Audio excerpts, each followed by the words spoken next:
let's turn the fans off on my computer. Alright, there we go. How do I want to run a poll in here. Draw and guess, lightning Q&A. Poll and gift vote. Damn, the American video is already at 5,000 views. What? Yeah. Over 5,000.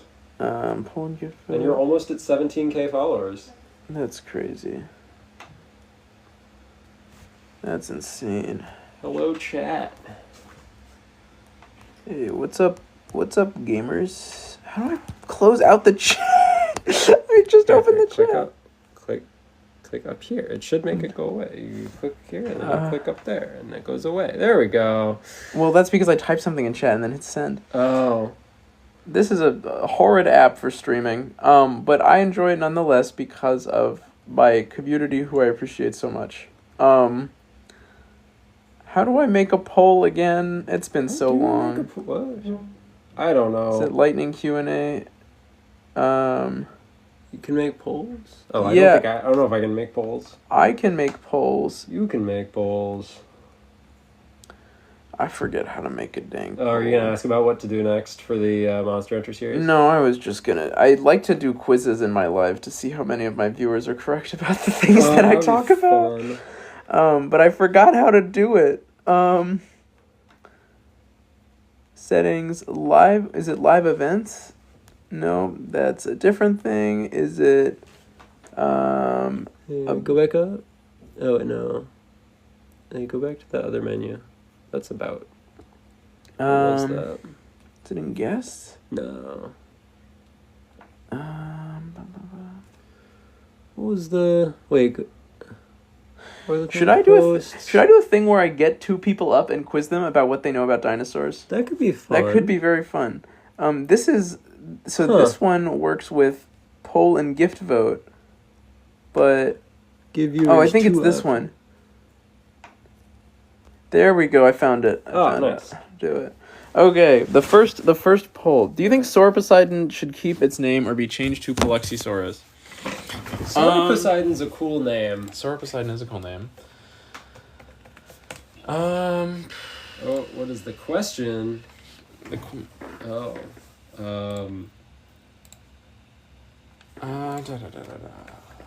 don't know how many species of Tyrannosaurus there are.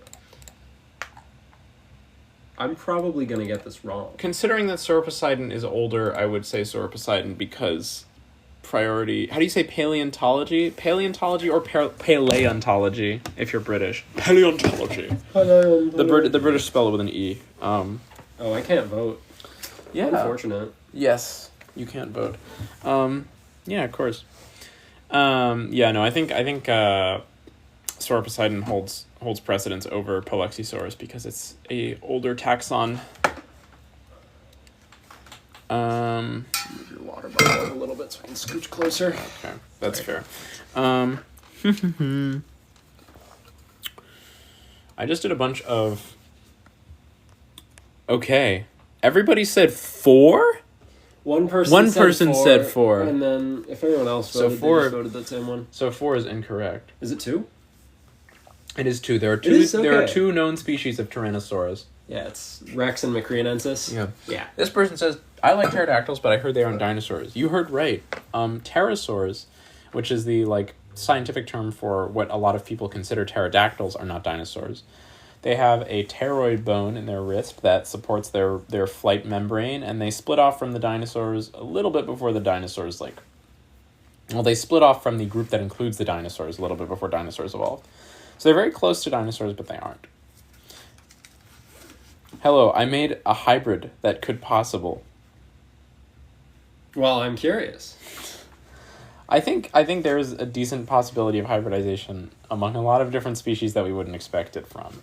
So if you look at sturtlefish, and the thing is, how do you know this? You weren't there, but I am here right now, and we can observe that there were and are dinosaurs. Yeah.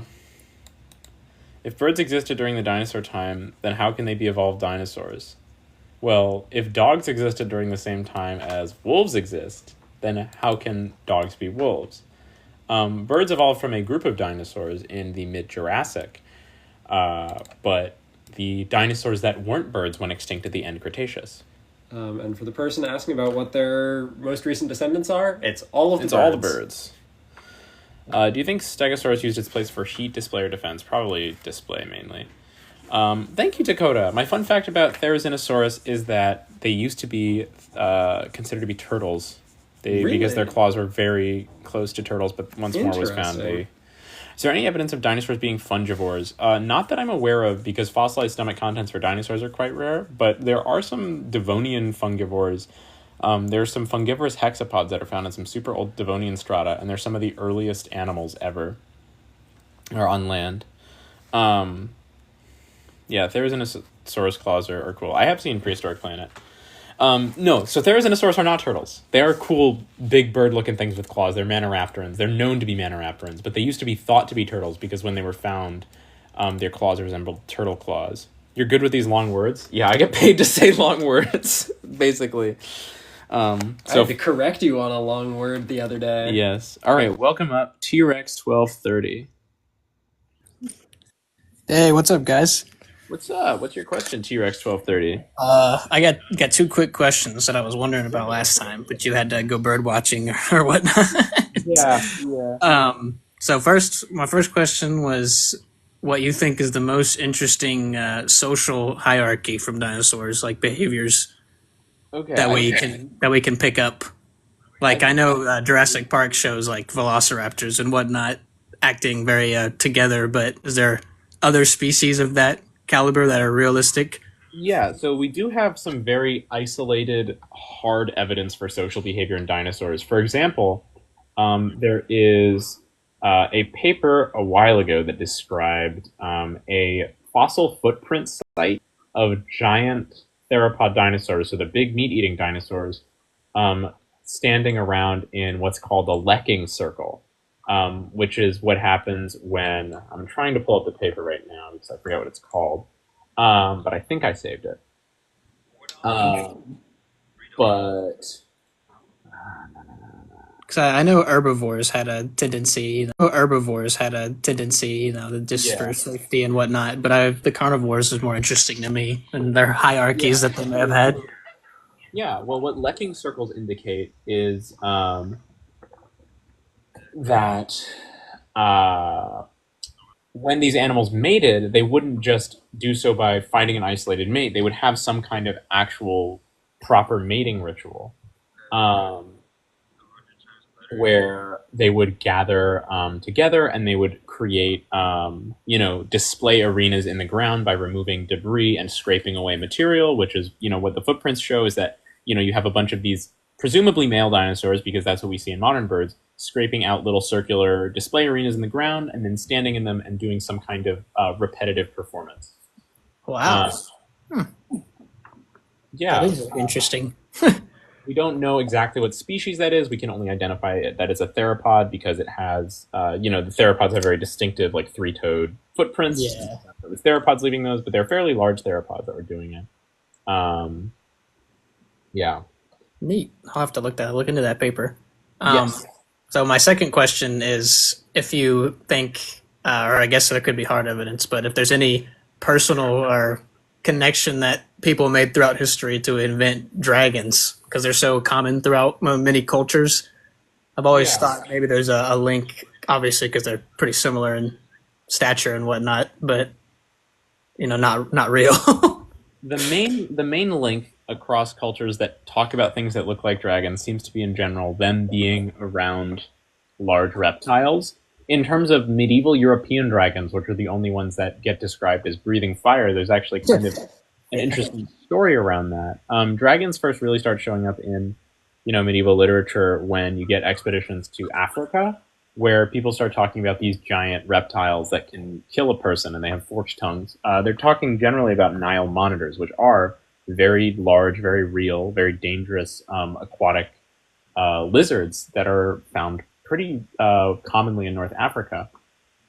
And, a lot of the stuff that talks about dragons from that time is very consistent with what you would see from a monitor lizard. But as this story kind of spreads out of Africa and you start getting into more fantasy stuff, the most interesting thing that happens is people start getting inconsistent with the amount of points that the forked tongue of the monitor lizard has. And so they start flying them with 3 points and 4 points, and then eventually you get so many that it looks like the animal is breathing fire, and that's very easy to misconstrue. If you're looking at a sculpture and someone says that's a dragon, you're like, oh, very logically it's breathing fire, because a tongue with like 100 points on it just looks like fire shooting out of its mouth. And monitor lizards also have very brightly colored tongues. They're very bright red or pink in a lot of cases.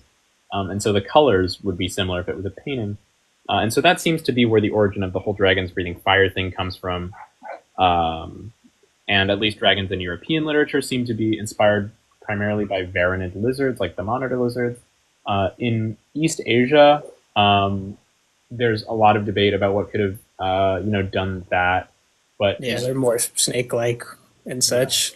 in general, there's a lot of cultural overlap between the depictions and like cultural position of Asian dragons and the previously much larger distribution of the Chinese crocodile or the Chinese alligator, which used to be all over a lot of China, but in modern times is very, very rare. So it's possible that as this animal got rarer, the public understanding of what it was drifted away from, what a person who'd actually seen it would talk about, because more and more people were talking about it and fewer people were seeing it. Huh. That is really interesting. I always thought there would be some connection with dinosaurs since they're so similar, but that makes a lot of sense. Yeah. Nice. All right. Well, yeah. Before I head out, I should say your Monster Hunter stuff is awesome, and keep at that. Oh, thank you so much. Thank you so much. All right. Yeah. You guys have a good one.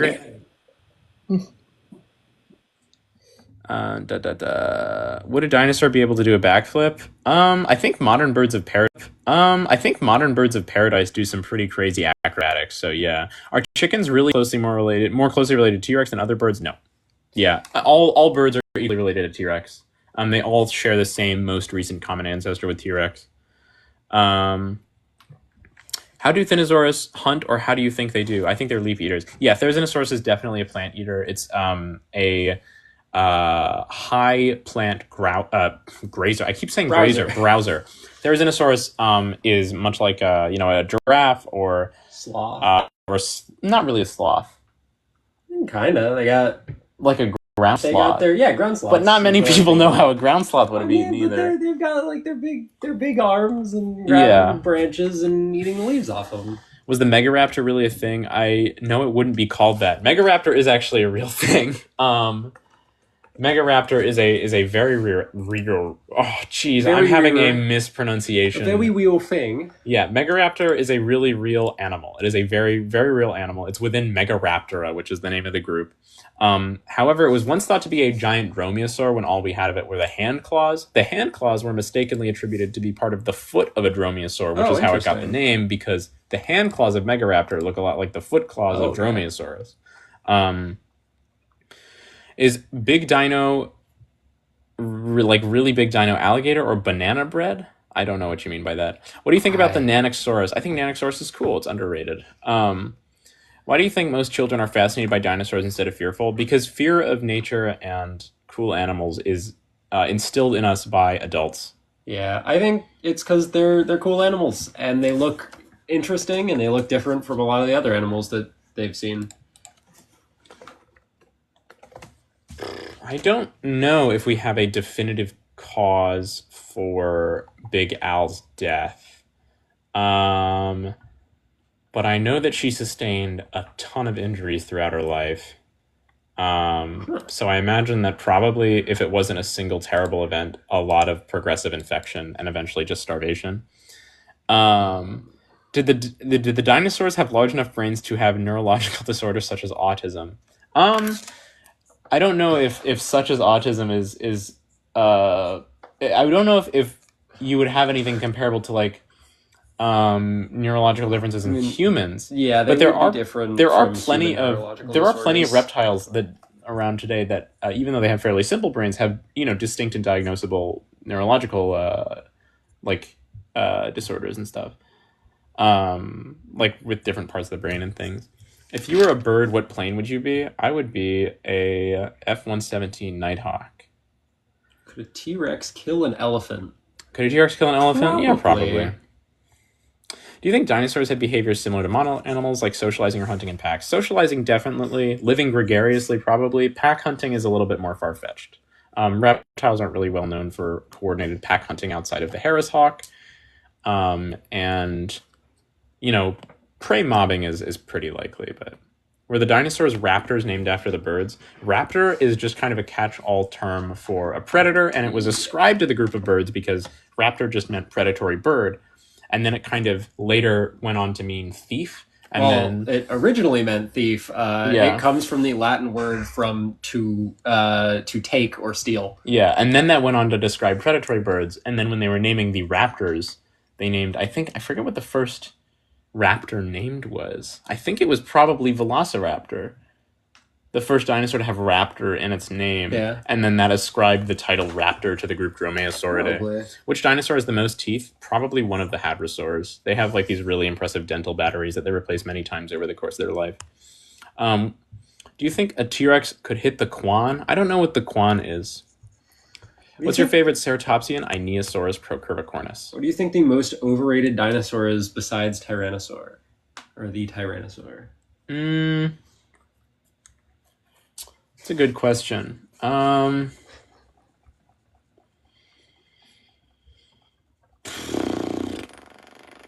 is a really good question. I think Mosasaurus is one. Oh, sorry. I think Mosasaurus is... It's not a dinosaur, but I still think Mosasaurus is up there because it's one of the least interesting species of mosasaurs. Tyrannosaurus, on the face of it, is a very interesting species of theropod. Mosasaurus really doesn't stick out much among the mosasaurs. I just dropped the heck out of my phone.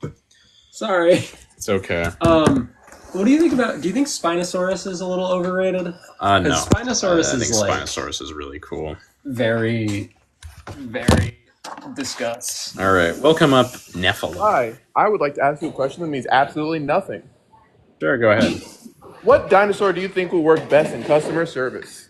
What dinosaur do I think would work best in customer service? I think they would bite people a little too much. Well, yeah. That's a good question. I don't think any of them would do well in a restaurant. No, I think you'd want to pick one that looks scary but wouldn't go after a human being. Yeah. I think for that reason you would probably pick... Therizinosaurus might be one of those. The big fingers. Yeah, but they have such a long neck that they wouldn't be able to talk to people. I mean, they could bend it down. Not really, no. Imagine you go into like... The neck of Therizinosaurus wasn't especially flexible. Okay, well, it can at least look down. Yeah, but it would make it difficult for it to get into the building. Yeah, well, you could have like but assume you like walk into a store and you're just really ready to like yell at some poor customer service person, and you walk up to like the register and there's just this big ass dinosaur staring down at you with like foot long claws. Yeah, I would pick probably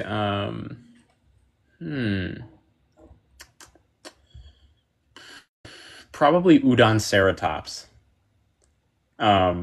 They have a giant head relative to their body, so they would be comparatively easy to get in the building compared to how scary they would be if you looked them in the eyes. What do they look like? Udonceratops. My favorite part about this is I started off by saying it's a nonsensical question and just had actual deliberation between the two of you. Yeah. I have strong opinions about a lot of things. This is Udonceratops. Yeah. I could see that. Yeah. I didn't expect you to have strong opinions on what dinosaur would be in customer service well. Yeah, well, I have strong opinions about a lot of things that a lot of people consider irrelevant to most conversations. I mean, follow-up question. What dinosaur would be good in management? What dinosaur would be good in management? Oh. The Harris hawk. Harris It's the hawk, only yeah. one with a really strong, cohesive social structure. And I know it's kind of a cop-out to say a modern bird, but I think you need a Harris hawk. I can't think of any dinosaur that is better at telling other things what to do than a Harris hawk. Are crows not known for having They like, don't social They don't pack hunt. They don't coordinate. They're Interesting. smart. They're- They're smart and they're social. but you can be really good at hanging out with So people and not be a good manager. The crows are like your coworkers who you like get along really well with. Yeah. Okay. But they're not really, crows don't really work on tasks together. They're very solo in their work style. But Harris Hawks Okay, are, so there's like one of them working now. yes, but Harris Hawks are exceptional at working together. Like they form tight groups and they can form these groups very quickly. Harris Hawks can get to know each other and then begin on a project. And by a project, I mean killing like a small animal. That's cool. And they can be very efficient at it without If they're knowing. all management, wouldn't that cause conflict? Well, I don't particularly think so, because generally Harris Hawks resolve conflict relatively quickly among themselves, and once they can agree to get on to doing something, then they can do it without very much dispute. Harris Hawks are kind of not rigid per se, but they're very quick to establish and maintain a social order. Makes sense. Makes sense. Cool. The memer says, how long would Quetzalcoatlus' teeth be? Quetzalcoatlus didn't have teeth. If they did have teeth, how long would they have to be? It's a good question. I feel like they wouldn't be that long. Well, yeah, I mean, the best size for a tooth for a Quetzalcoatlus have is none, because it makes them much more efficient at flying. You see that trend really with a lot of the large pterosaurs. Jesus, I'm so bad at pronouncing words tonight. Pterosaurs, where they reduce the size of their teeth to fly better, because teeth take up more weight than a Rhamphotheca, which is the keratin beak covering. Your teeth have weight to them? Yeah. If you're looking at flying animals, teeth are way, way heavier But than. you also need more like- support structure for teeth than you do for a beak, right? Not really. You need less bone to support a beak than to support teeth, but Yeah. the bone that supports a beak can be hollower than the bone that teeth are made out of. Well, yeah. Teeth are very hard and So very it's just heavy. generally lighter. Yeah, Like so you need less support structure for a beak. yeah. Teeth. The lack of teeth really helps you to not be front heavy, and Quetzalcoatlus is already a very front heavy animal, as are a lot of pterosaurs. Because they got massive heads. Yeah, they have huge heads. It's just such a ridiculous shape. Their head is about as long as their neck, and their neck is about as long as a giraffe neck. This massive fucking head. Yeah. Oh yeah. Therizinosaurus. Quetzalcoatlus. I do not know what's wrong with me tonight. I'm like brain scrambled. I think it's because I've been writing about diatoms for the last 3 days. Oh my god. Could it also be the hour of which you are doing this live? Yeah. I mean, we Well, usually do this them is this actually late. earlier than I usually do them. Que hora es? Yeah, it is. It's about 10:30 where I am right now. Oh, it's 9:30 for me.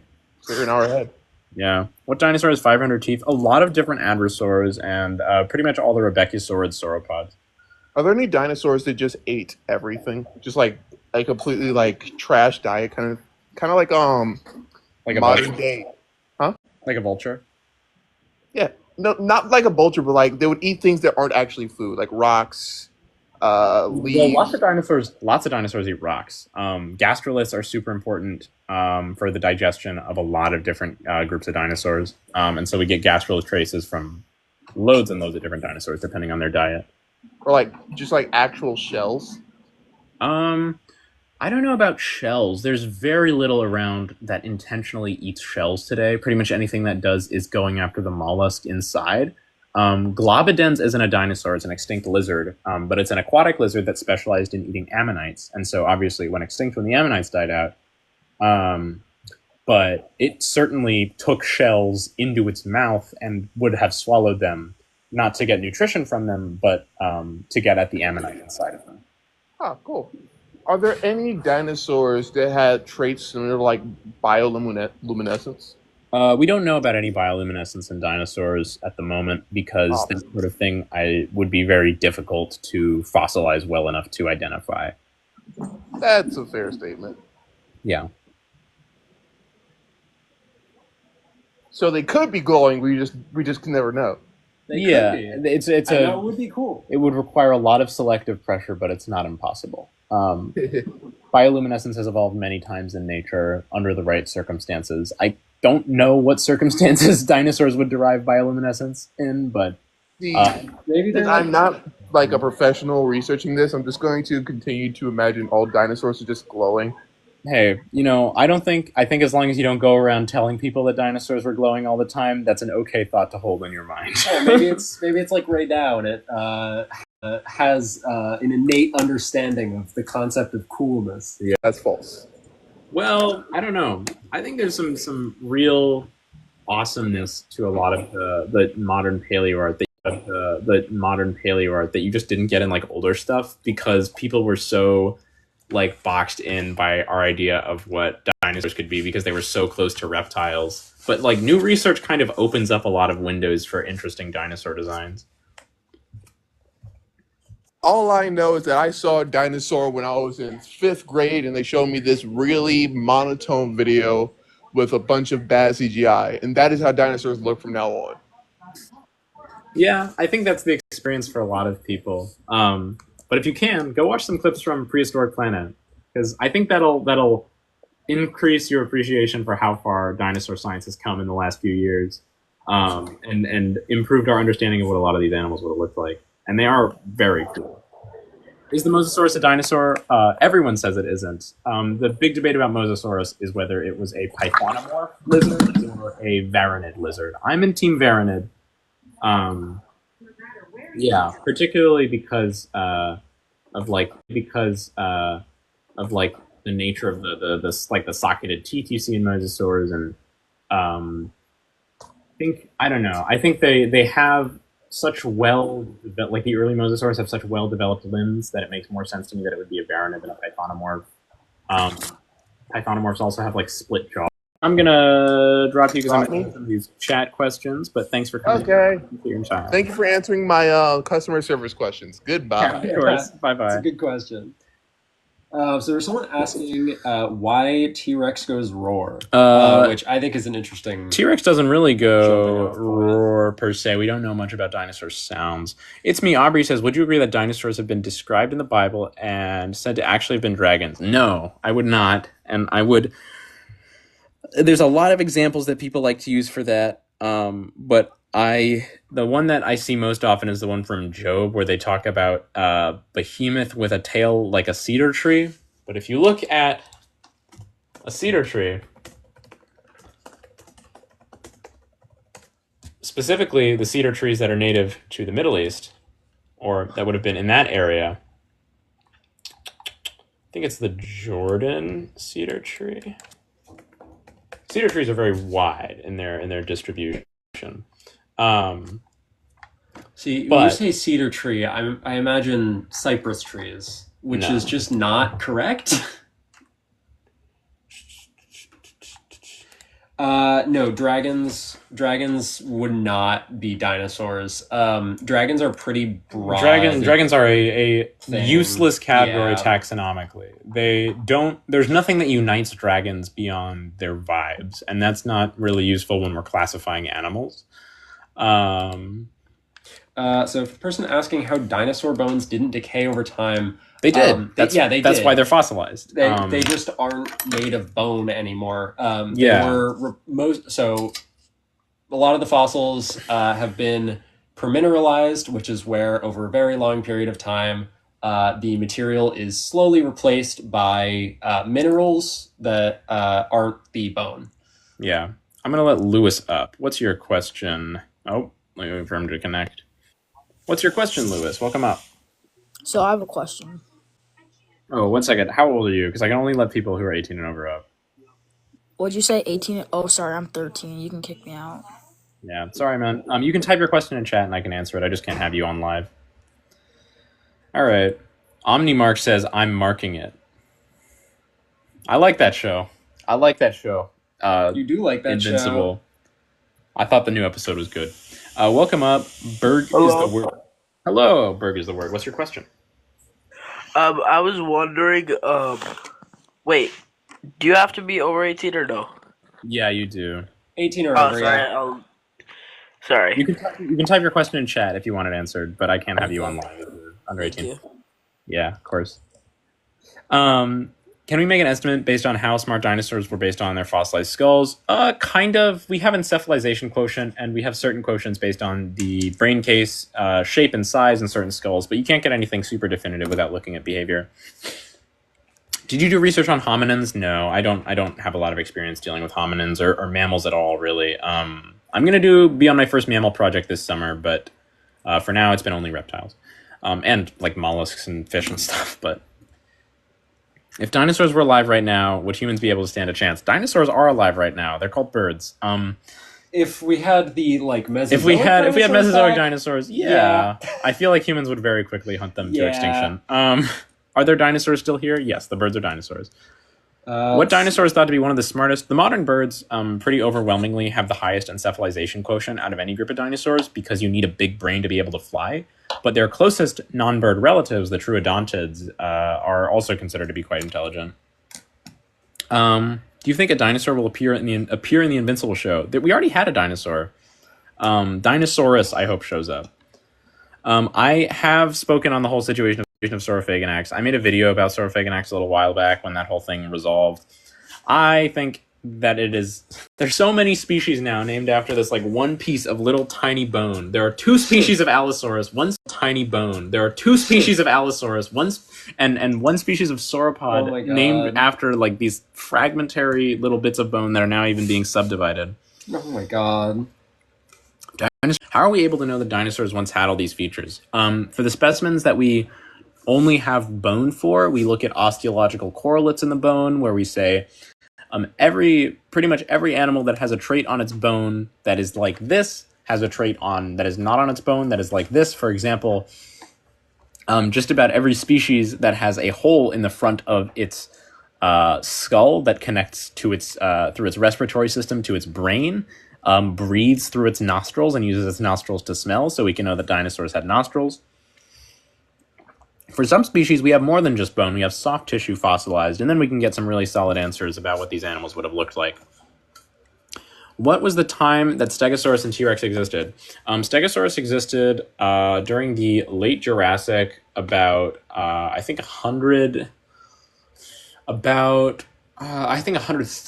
130, a little bit more than 130 million years ago. About 70 million years before the T-Rex, which existed between 70 and 66 million years ago. Do you think dinosaurs had feathers? Yes, a lot of them certainly did, but some of them didn't. Are you able to determine behavior off their bones? No, but we are able to get behavior from ichnofossils. We can also get some like that is behavior true information from like paleopathologies in bone, like bite marks and things like that.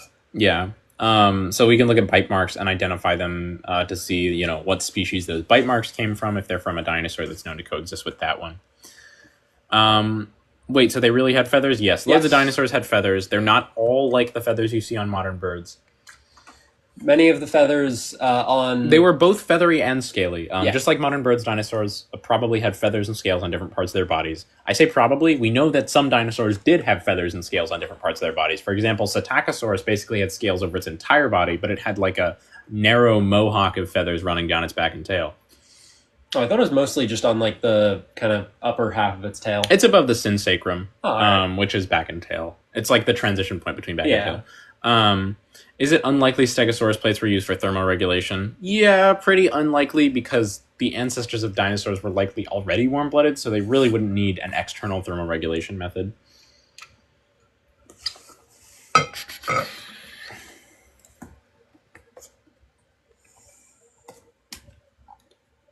You already answered this question. Yes. I did already answer the Indominus Rex question. I don't think we could make an Indominus Rex with the genetic technology we have today. I think Amphicoelus is pretty cool. I'm a big fan of diplodocids. Do you have any books you recommend for learning the basics of dinosaurs?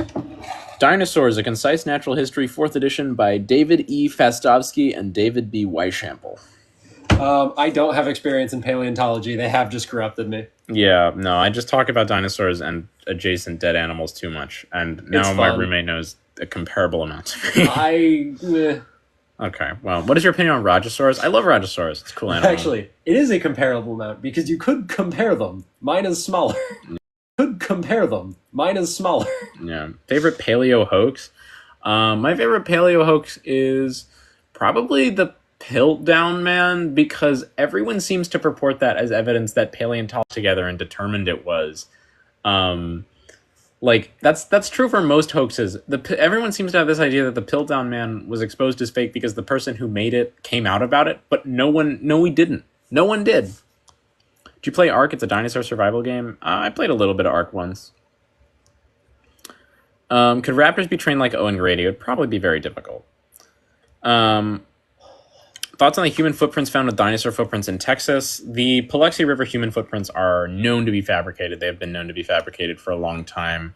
A lot of them are either sauropod footprints, where the crescent of the sauropod foot is like modified and has human toe prints carved into it, or they're completely, originally carved human footprints that are artificially aged by smearing them with, bird feces to wear away the rock. But you can still see some of the original carving marks on them. They're not very convincing fakes to anyone who actually spends time looking at, ichnofossils and dinosaur footprints. How sharp were Therizinosaurus' claws? Probably not very. They weren't likely used for defense or cutting, but probably more as a reach extender for pulling down branches. What college degree is this called? I'm currently pursuing my undergrad in environmental science. I'm going to go to grad school for paleontology, but right now I'm not an actual paleontologist. I'm just an undergraduate researcher, and I do work on stuff with dinosaurs and fossil fish and such. What is your favorite dinosaur feature? I like the inflatable necks of the great magnificent frigate bird. Oh, those are good. I like it when paleontology generally takes 7+ years to hit. I mean, I know people who really become vertebrate paleontologists in 5 years after starting uni, and I would like to do that because I'm very focused on it. If I can get into a master's position immediately after graduating where I do paleontology, then is the Utahraptor a more realistic raptor than the raptor from the movie? I don't know what you mean by that. I mean, an accurate Utahraptor is hey, Boeing FA-18F Super Hornet. How does it feel to have is the FA-18 the one that has an undefeated air-to-air record? Well, we could probably ask Boeing F-18EF Super Hornet I don't think that's a reliable source because they'll answer yes. Fair. Notable.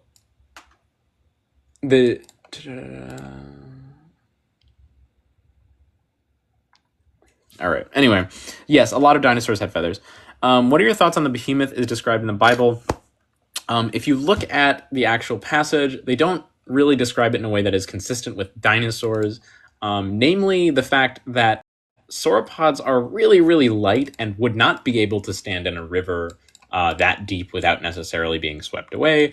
The whole idea of a tail swaying like a cedar tree is also kind of strange because dinosaur tails are notoriously very rigid. Nothing is mentioned about the length of the neck of the animal. And if you look at a lot of large mammals that were around in North Africa at the time, they do narrow trunked and then tufty towards the top, just like the tail of an elephant or a hippopotamus.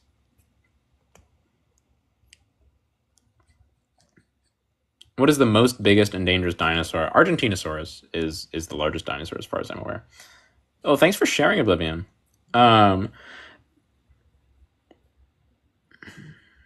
Is Krylophosaurus underrated in your opinion? Yeah, I think most dinosaurs are underrated. How come there was 2 million years of rain after the asteroid? You are kind of conflating two events. You're conflating the Carnian pluvial event, which was, I think, around 200 million years ago, to the KPG impact event. The asteroid didn't cause 2 million years of rain. It caused about 2 years of basically total pause on photosynthesis, and then 15 years of really horrid air quality from the ejecta. And by that point, ecosystems had already collapsed. Are you interested in North American megafauna? Yes, but I don't know a ton about them. I'm going to be working on a North American megafauna dig site in about 3 months. So send me some questions about them after that. Why didn't the water-based dinosaurs not survive after the meteor? So the aquatic reptiles, pretty much all of which are not dinosaurs, did not survive because the meteor didn't like hit and shake the Earth really bad, and then all the dinosaurs died. The reason that aquatic ecosystems collapsed is because most aquatic ecosystems are sustained on phytoplankton, and phytoplankton gets its energy from the sun. So when you have a bunch of ash go into the air from a meteor hitting the Earth and hang there for 2 years, aquatic ecosystems can't function because the phytoplankton aren't bringing energy into them anymore. I have a really important question. I'm an archaeologist and everyone thinks I study dinosaurs. Yeah, no, people think I'm an archaeologist all the time. Is that the reverse for you? It's never really that they think I don't study dinosaurs. It's that when I say I study dinosaurs, they think I'm an archaeologist. People don't really think that paleontology exists unless they've watched Friends, and then they go like, oh my gosh, you're what's his name? Josh Geller. Is it Josh Geller? No, it's Ross. Ross Geller. Oh my god, I'm such a bad. I will admit the reason I know his name is because there was a stream that RT Game did where he like played Mario Kart with him. Yeah, well, RT Game loves Ross Geller. How do you become a paleontologist? I am still in the process of becoming a paleontologist. I'm just a researcher right now. I am relatively qualified to talk about this because I spend a good chunk of my time working with dinosaur specimens and other prehistoric animals. And writing stuff down about them and working on a research project, as well as, assisting my colleagues with their projects.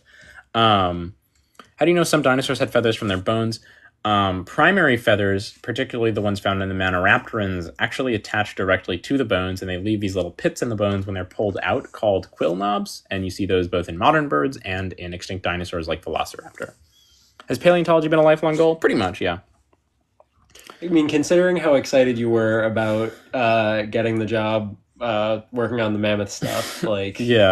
Yeah. I opened a bottle of champagne immediately upon receiving that news. They sent me an email being like, yeah, we want you to work at this dig site. And then I cracked open a bottle of champagne. And that was my first time. That's my first time that I'm ever going to get paid to do field work. I've been doing paid lab work for a good amount of time on an ornithology grant looking at bird evolution. Which involves a lot of dinosaur stuff because birds are dinosaurs. But it's a whole other thing to be pulling fossils out of the ground for the first time. Do they pay good? Nope, not really. But I enjoy it a lot, which is what matters. Enjoy it a lot, which is what matters. Housing. Yeah, does it also include food? I'm thinking about in general. No, it doesn't include food. Oh, in general, yeah. I'm thinking about in general, but yeah.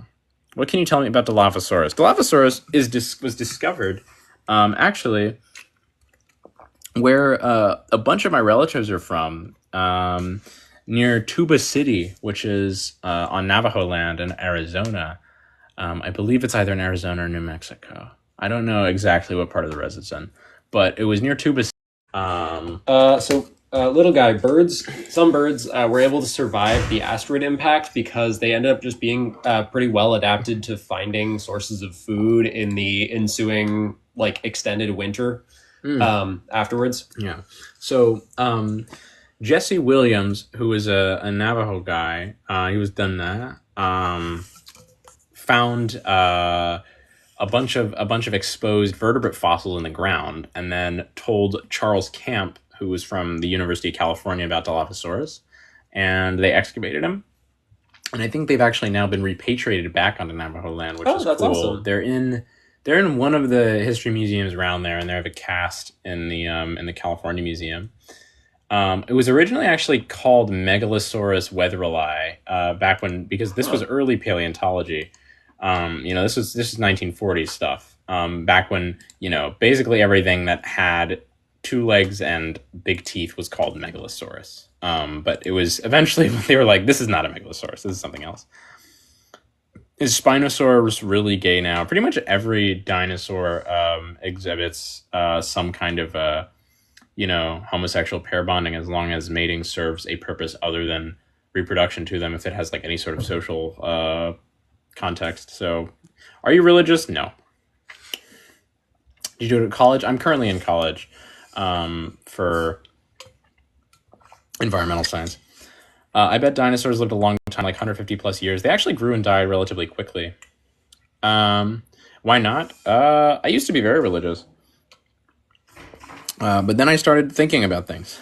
I think I have observed you get being less and less religious over the course of the last year and a half or so. Yeah. But yeah, I mean, I kind of just got confronted with a lot of the endpoints of like, I think where religion tends to lead people. And I'm not like all religion is evil, but I certainly think it shouldn't inform policy. And I don't think it has the place to inform the way that I live my life. Why does the Spinosaurus have that spine thing on its back, and how does it work in water? Um, do you give religion for science? I don't think they're mutually exclusive, but I think me learning more about science and really learning to look at data instead of trusting things that people told me based on faith led me away from religion. Um,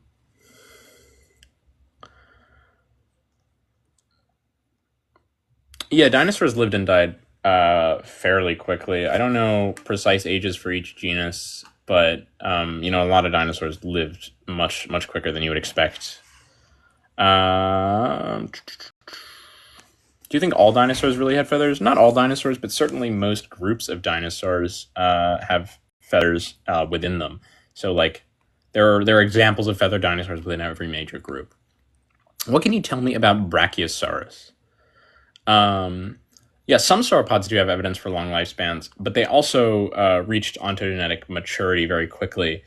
And so there's not like mortality in their early age.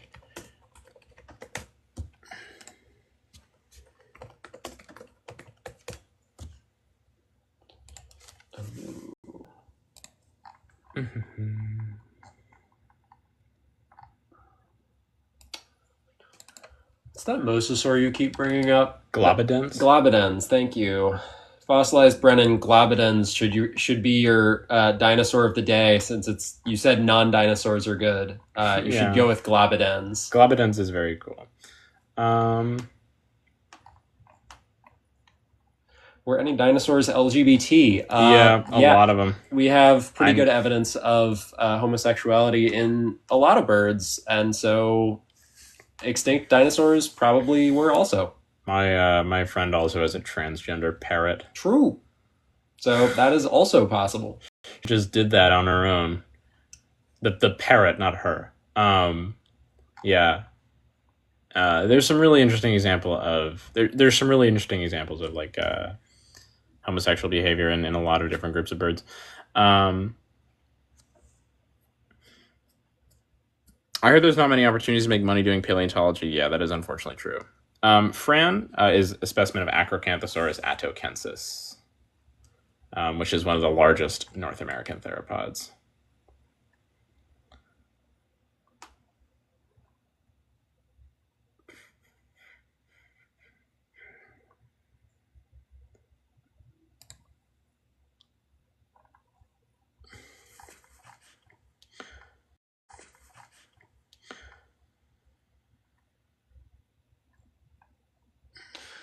Paleontology does not tend to pay well. No, unfortunately.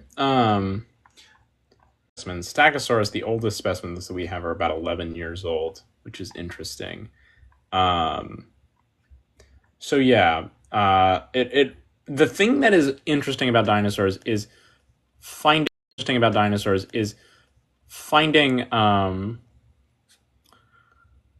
person says, where do you find dinosaurs? In a lot of places. Yeah, there are a lot of dinosaurs that are old enough to develop cancerous growth. Dilophosaurus, for example. Yeah, dinosaurs get found in a lot of places. Generally, they're pulled from known fossil formations, because once we find a fossiliferous rock, there's going to be probably multiple specimens inside of it of various species, because it represents a snapshot of time when that rock was fossilized. But sometimes someone just stumbles upon a dinosaur because it gets eroded out of a rock.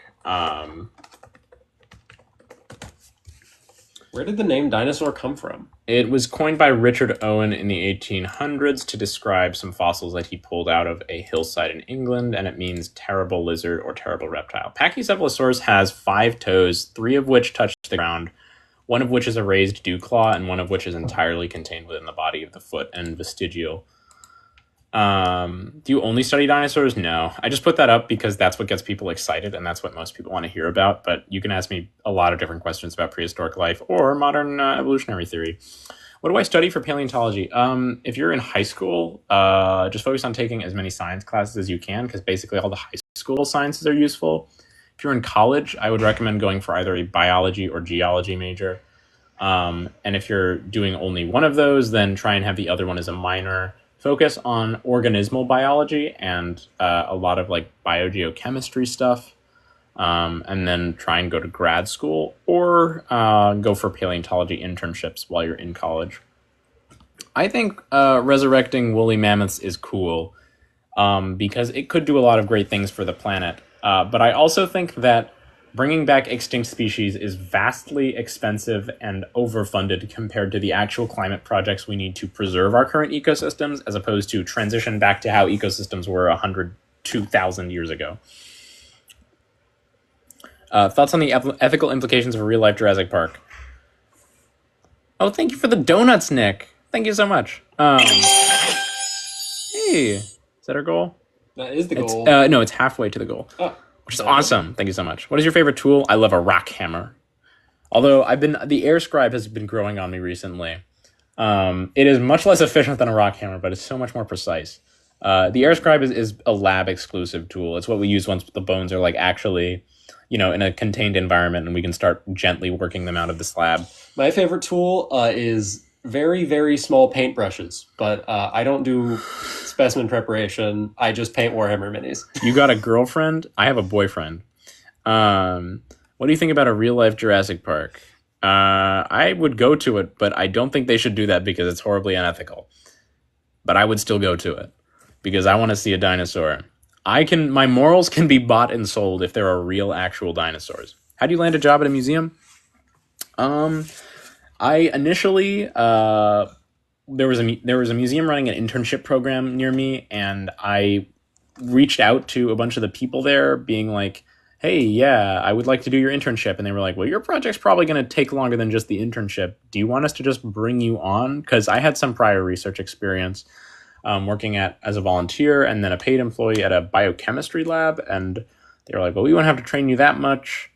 Are you willing to be a little bit more independent? And I was able to do some real cool, hard research with physical specimens. And I've just continued to do that research project. And I've been doing it part-time as I've been in school. But, now that I'm about to go on break, I can go back to doing it full-time.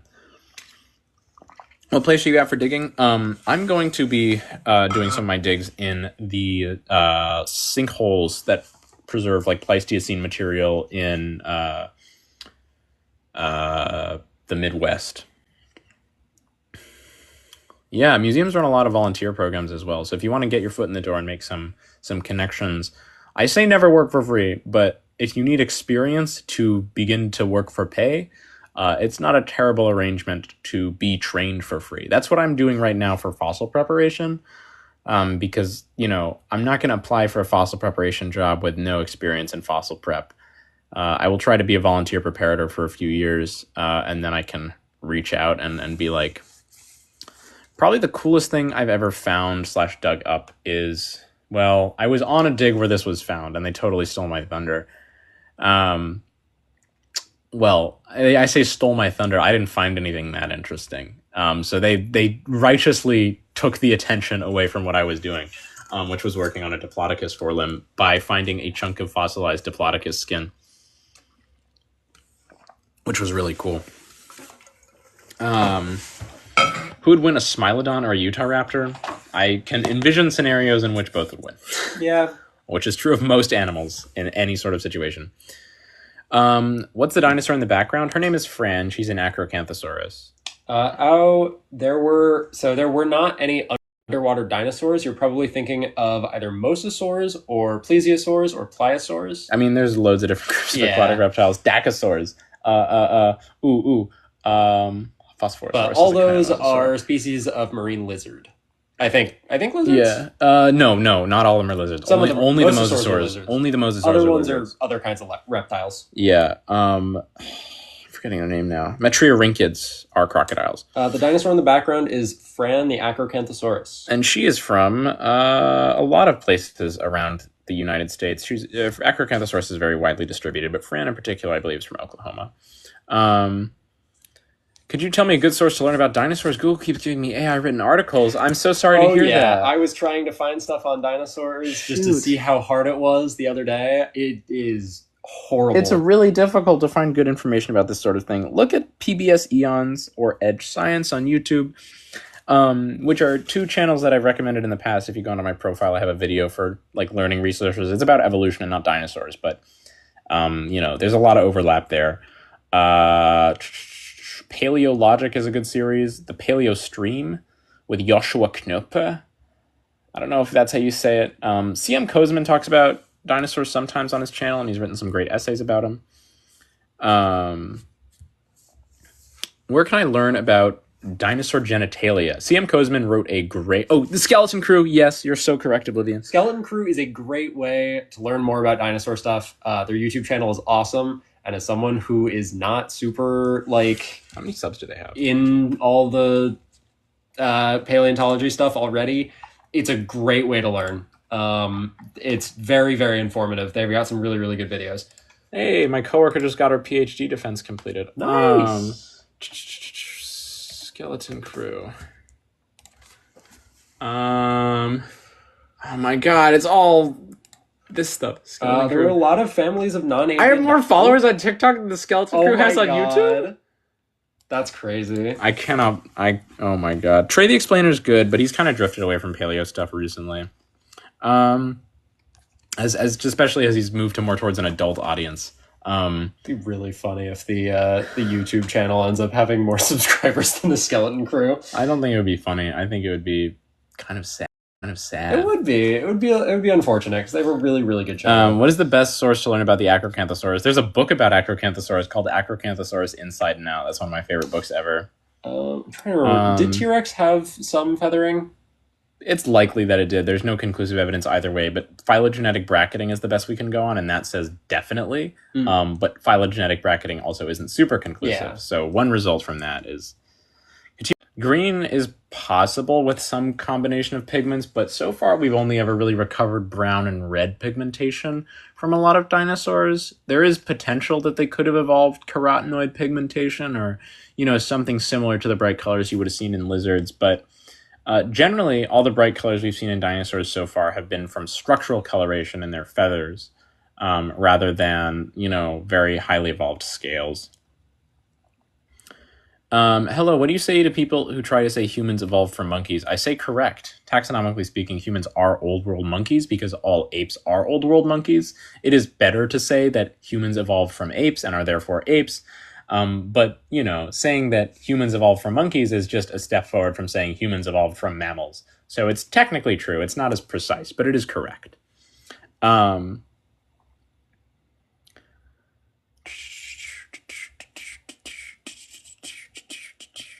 Do we think a lot of dragon myths and legends are based on avian dinosaur findings? Non-avian dinosaur findings, maybe. Pretty much the only convincing evidence towards that is like griffins, because there was like a tentative case towards Protoceratops beaks being found, but that doesn't even line up that well. So no, not really. Generally, fossils are quite fragmentary and difficult to excavate without a lot of effort and somewhat industrial tools. If anything, I think the only real concrete evidence we have of fossils directly inspiring myth, as far as I'm aware, is this might be like close to home bias, but there are a lot of stories in like Diné myth about that involve fossils because Navajo land is so fossiliferous, and we get a lot of fossil footprints that have stories associated with them, as well as actual body fossils that are involved in monster stories that explain how they were turned to stone from bone. Let's see. Why are there so many families of non-avian dinosaurs? Because they were around for about 190 million years almost.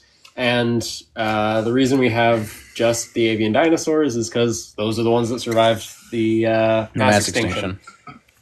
Any dinosaurs in Ohio? Obviously, you have your Ohio birds, but I'm sure. I'm pretty sure. Definitely. Sure. Definitely.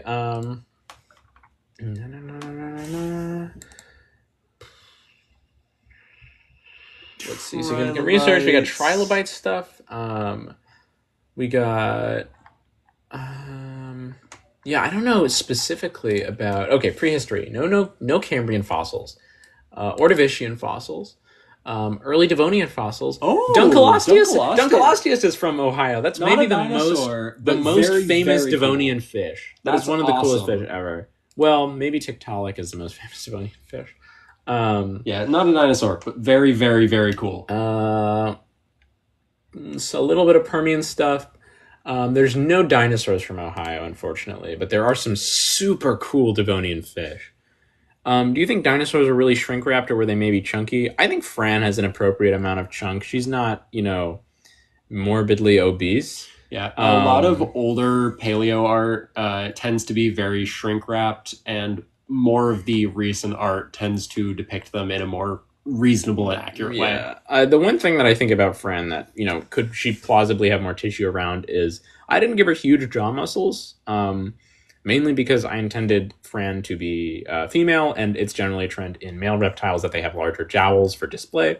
But, reasonably she could probably have larger jaw muscles, which would lead to like a wider looking neck. Do some volunteer work at a museum if you can. Obviously don't immediately go for volunteer work. If you can, try to apply for a job if you have like prior research experience and education. But get some volunteer work done, meet people. Those people will tell you about other local opportunities. And as you go up, you'll know more people who know about more opportunities and who will direct those opportunities to you. How many feathers did dinosaurs have? Well, they had a lot of different kinds of feathers, from, pycnofibers and pennaceous feathers to like phyloplumes. Pterosaurs actually also had some distinct kinds of feathers that you don't find in the fossil record today, or not the fossil record, in living animals today, because they're independently evolved. Could dinosaurs have had an elephant-like trunk or large ears? Large ears are definitely more plausible than a muscular trunk. And they wouldn't be muscular ears like an elephant, but, some birds that are around today do have, ear tissue that is adapted into display structures. What do you think about horseshoe crabs, considering they haven't changed since the Triassic? They actually have. Horseshoe crabs generally are marine now, whereas most prehistoric horseshoe crabs that look like the horseshoe crabs around today, those were freshwater ziphosaurans, which are now completely extinct. Do you have a favorite sauropod specifically? Definitely Bahatosaurus.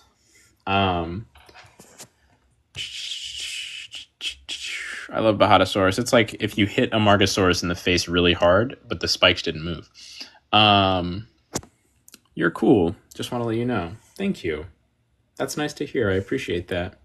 Did dinosaurs crossbreed? It's incredibly likely that hybridization has occurred between basically every lineage at some point. I mean, obviously you can't have crossbreeding between animals that are so genetically distinct, except in a few cases like the sturtlefish, which is a crossbreed between two lineages of fish that diverged in the Jurassic period. Hybridization doesn't necessarily indicate relatedness, it just indicates reproductive compatibility, and the ancestral condition for all species is hybridization. And what that basically means is that, it's a toss-up as to how intensely or how wide the gap can get between two species, because species only stop being able to hybridize through coincidence. There's no selective pressure for them to remain hybrid compatible or not be compatible, because by definition, if they're species, they're not intentionally breeding with each other. Do you think T-Rex had wings? No, I've made many videos about it in the past. T-Rex arms are assembled the correct way, mainly because, it fossilized with the arms attached in many cases. We also don't have any quill knobs on T-Rex wings or any muscles on the rest of the body that would articulate wings. T-Rex didn't evolve from a winged animal. We found many dinosaurs in cold areas. Yeah. Thank you so much, Wyatt Miller. I really appreciate that. What if you have a degree? I don't have a currently degree. doing a bachelor's degree. Yeah, I'm currently doing a bachelor's. I will probably do a master's. I'm not a paleontologist. I'm just a researcher. I will be a paleontologist at some point, if I've got anything to say about it. They're not real. What do you mean by that, Tommy B? Address a more specific claim. But an argument is not evidence. What can you tell me about Acrocanthosaurus? It's got loads of footprints all across the the southern United States. Because of that, it has lots of data on, predation and all that other stuff. We know what kind of animals it would have followed around. I do remember the guy last night trying to say dinosaurs weren't real. I think that video's up on YouTube now. It is from last night? Not yet. I'm working on editing it. Not yet. I'm working on editing it. Did Tennessee have anything cool? I bet it was entirely underwater at some point. I bet Tennessee probably had some Acrocanthosaurus footprints. I don't know if they're there.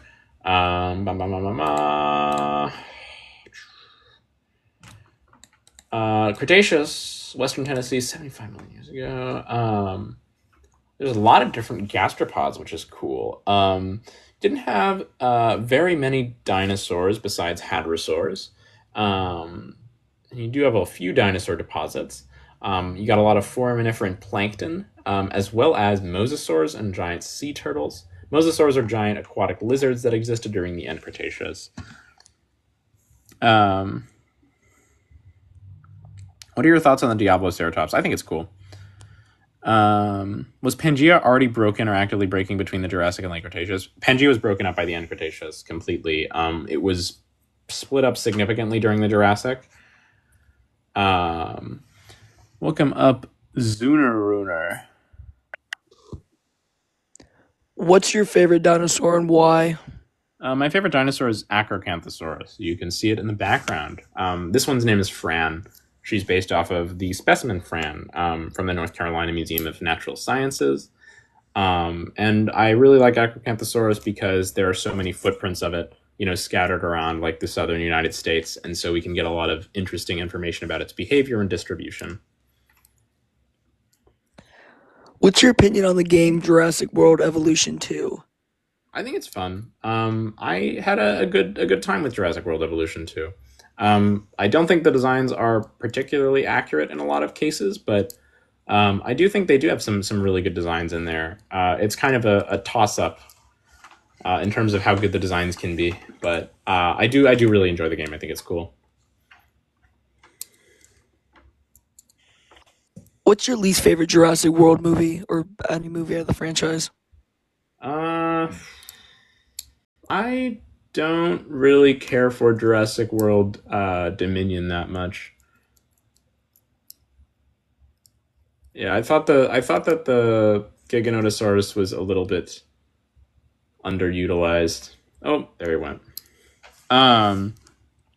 Yeah, Acrocanthosaurus maybe wasn't dominant per se, but it was certainly very successful. Is Dinosaur Train factually correct? In a lot of cases, yeah.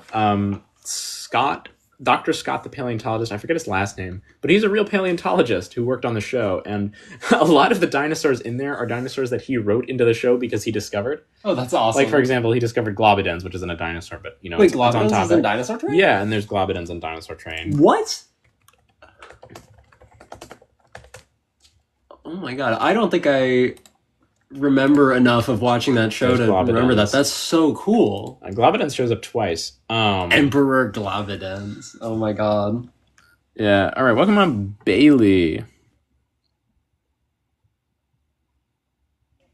Hello, Bailey. What's your question? Alrighty, so out of the depictions of all of the dinosaurs appearing in the Jurassic Park and Jurassic World franchise, what depictions are most accurate and what depictions are the least accurate? Okay, so for the least accurate, I have to say probably the Dimetrodon. I'm gonna include the non-dinosaurs here because I think they're some of the best examples of both the most and least accurate designs. I think the Dimetrodon, the Microceratus, I think it is, and the Baryonyx are all not particularly well designed. And they're generally, for the Dimetrodon, it's I think an example of looking not enough at the actual taxonomy of the animal and where it sits in life. Dimetrodon is much more closely related to mammals than dinosaurs, but in the movie they made it look kind of like a crocodile, which is a little bizarre. It would have had like small hairs, if anything, as opposed to those big crocodile scoots. I think the Microceratus is a good example of not looking at the skeletal anatomy like closely enough, because in the Microceratus design for Jurassic World Dominion, I think it was, they put the eye in the nose hole, which made it look a little bit strange. And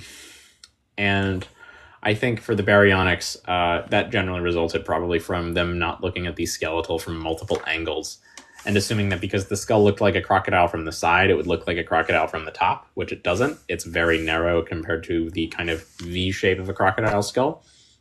In terms of the most accurate designs, the Quetzalcoatlus is really great. From the Jurassic World Dominion, Quetzalcoatlus is great. That's a really good design, despite the size. The size is, it's like way too big, but the anatomy of it is really good. It's got, you know, proto feathers and everything. It's really great. The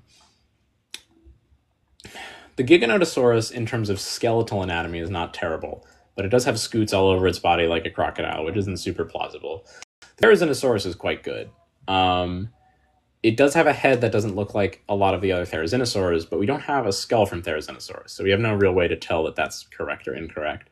Is it unlikely? Yeah, but is it impossible? No. And I think from the original trilogy, probably the most accurate dinosaur is, I would have to say probably the Stegosaurus from the Lost World. They look really good.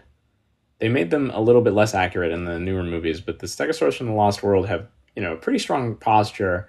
They just are a little skinny. Besides like dinosaurs, the Quetzal is my all-time favorite prehistoric animal.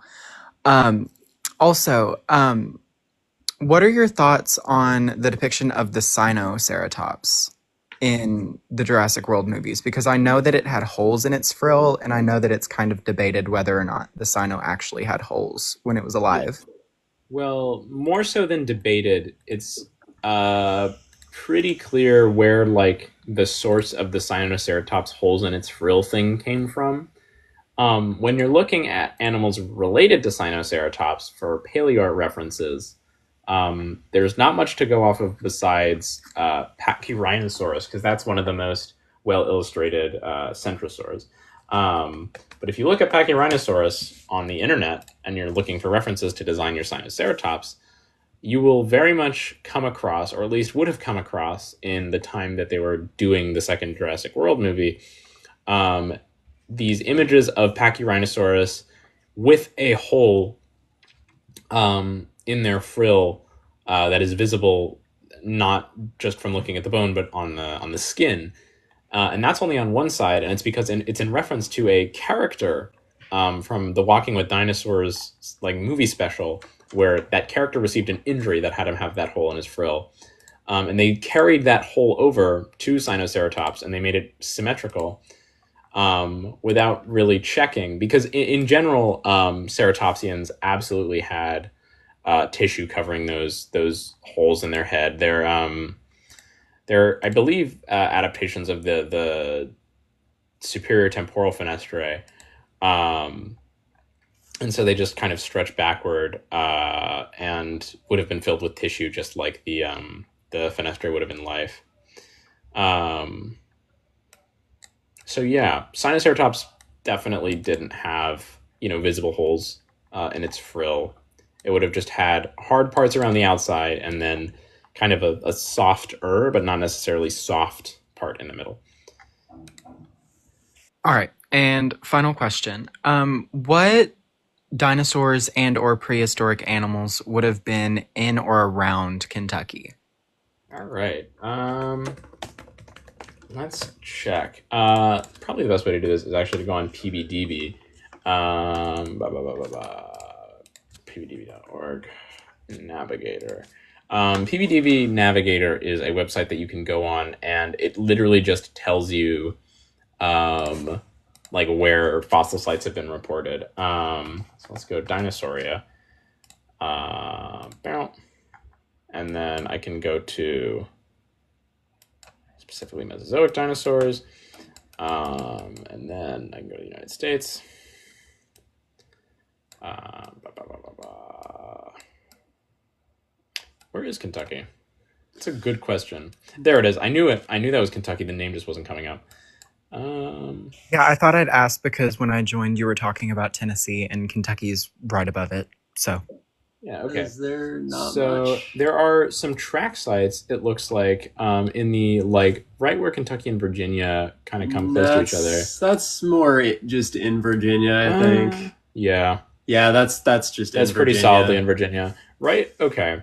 Yeah, so there haven't been any dinosaur materials reported from Kentucky that I can see on the PBDB. While you're at it, you want to check Ohio? Someone was just asking about I already that. did Ohio. Oh, okay. But there are a lot of older things in Kentucky. I do know that there's some older records of cnidarians and like snails and mollusks and that sort of thing. Potentially because the sea level was a lot higher during most of the Mesozoic. Like if you pull this out just from Dinosauria to all Mesozoic fossils, if it loads.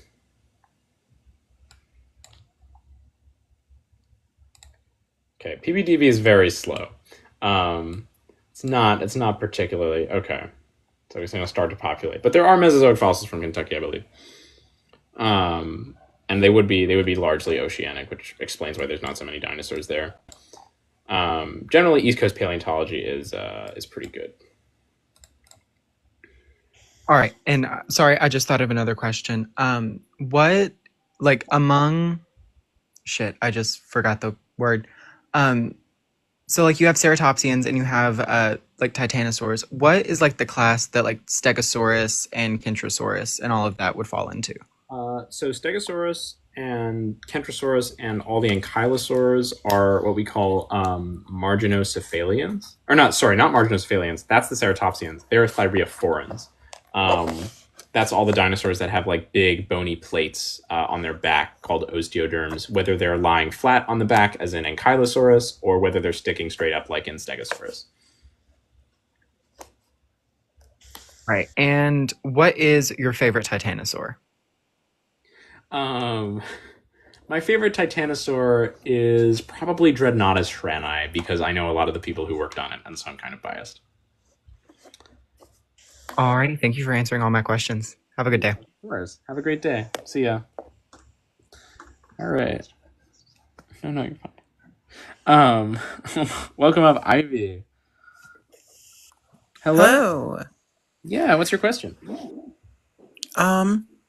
Without having looked this up, and I'm about to be heading out the door soon, what kind of Tyrannosaurid type theropods were not actually related to Tyrannosaurus at all? Well, anything within Tyrannosauridae is going to be pretty closely related to Tyrannosaurus. If you're talking about stuff that is like, not necessarily closely related to Tyrannosaurus or like ancestral to Tyrannosaurus, if that makes sense, because there were some Tyrannosaurids that remained in Asia after the group containing Tyrannosaurus moved into the United States, and so they would have continued to evolve in Asia. But pretty much everything within Tyrannosauridae is closely related to T-Rex.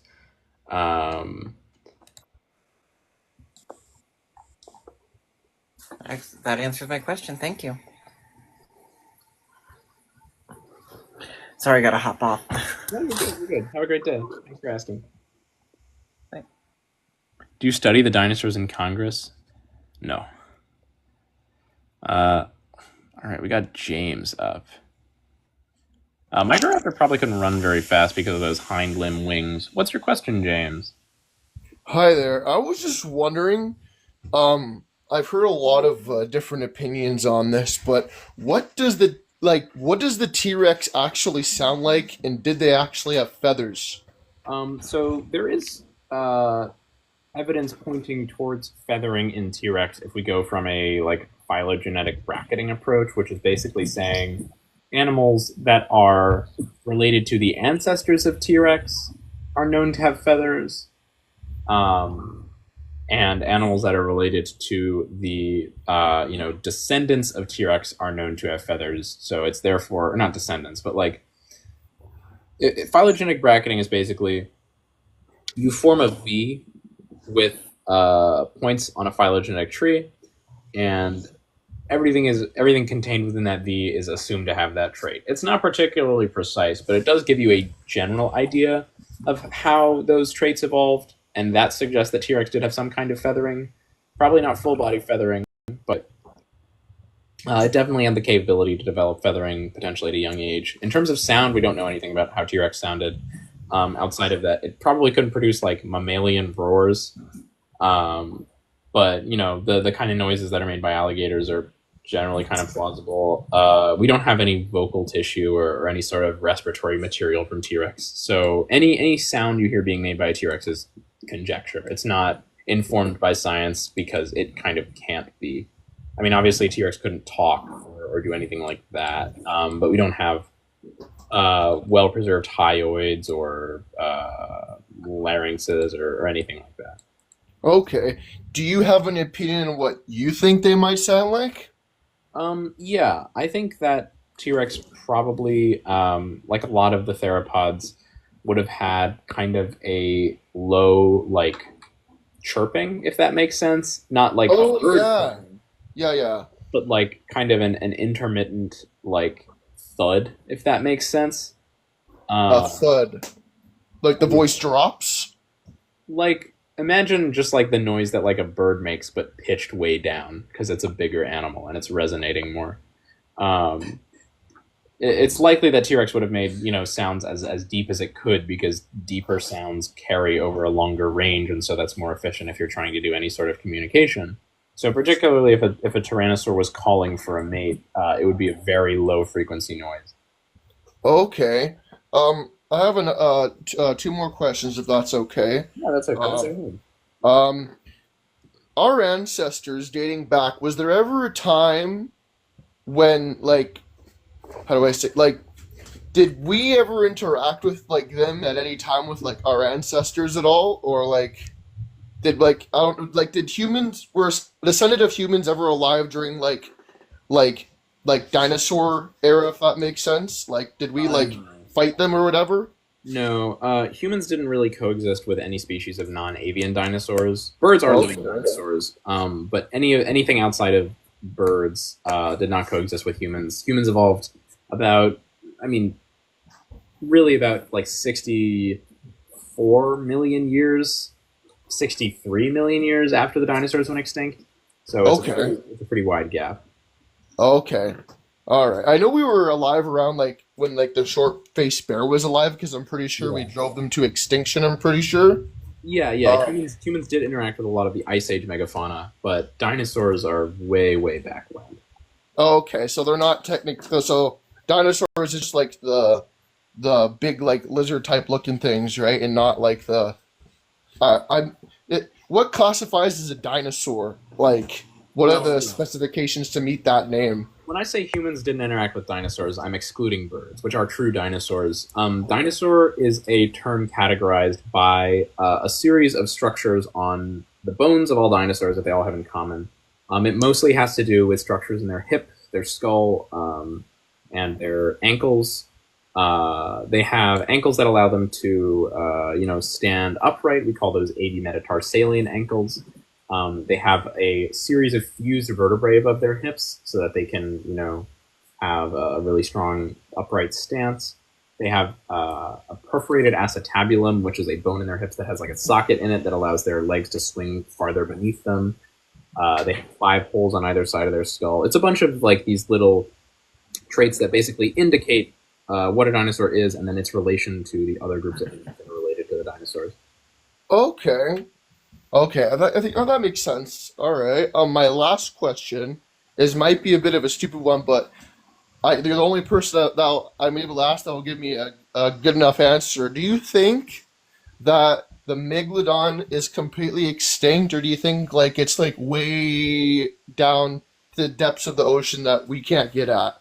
Yeah, well, from what we can tell from Megalodon's fossils and the type of prey that it was eating, it was primarily living alongside and preying on shallow, warm water surface animals, particularly a lot of the early whales that lived in those shallow surface, like shallow water near the surface.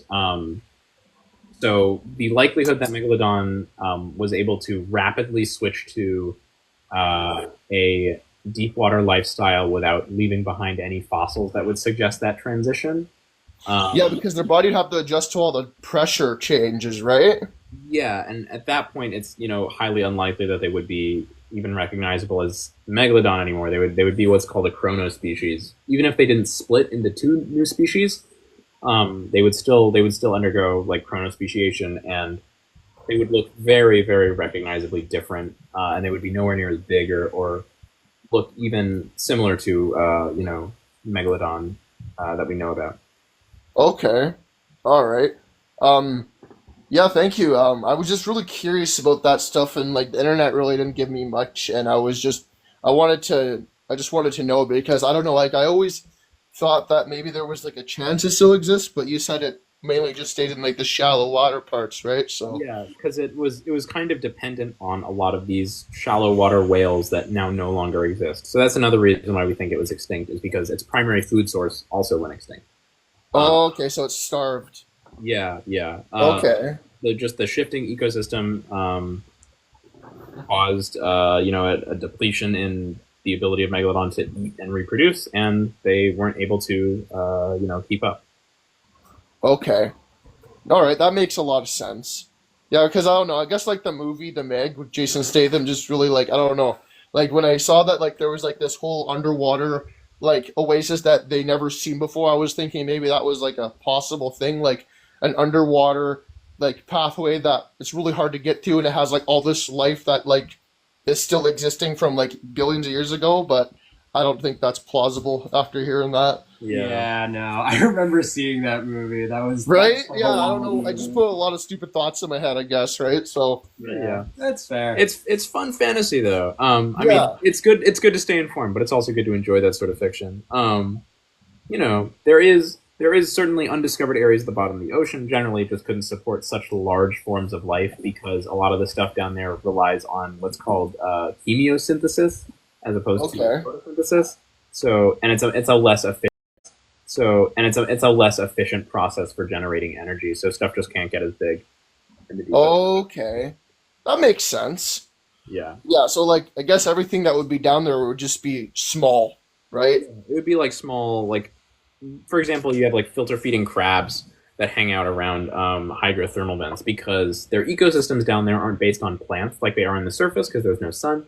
So instead, they're based on organisms that can turn, chemicals. Particularly, they're turning sulfur into energy.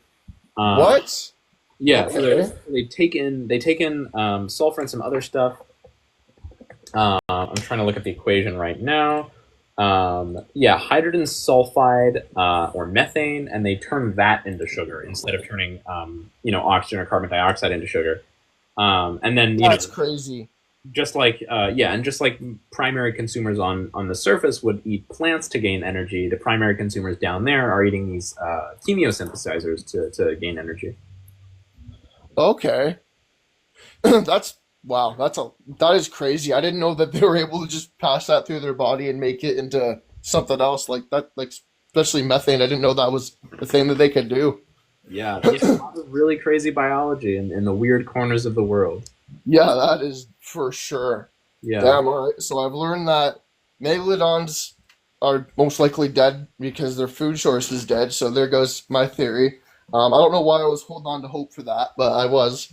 We got lots of cool things around today. Yeah. Yeah, that's for sure. Me personally, I think the closest thing to a dinosaur we have today is those cassowary birds or whatever you I mean, say call it. they are just like the other birds. They are true dinosaurs. Cassowaries are If awesome. you think cassowaries are cool, you should check out Watsons. Hoatzin. They're very, very cool birds. Yeah, they have full claws on their wings. They don't just have little alulas. Which was the marine mammal dinosaur? Mammals aren't dinosaurs.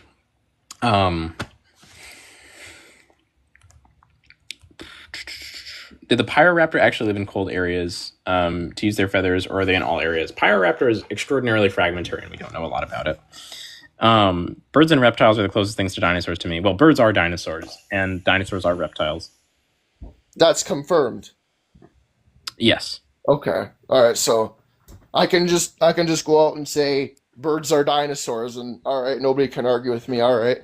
Yeah. Well, there are two guys who might argue with you because ages ago they signed a contract with a creation science lab to never acknowledge that birds are dinosaurs, and they've been writing about it ever since. But Oh wow. yeah, if you look at the skeletons of dinosaurs, Yeah, their and structure is similar to birds today, I guess.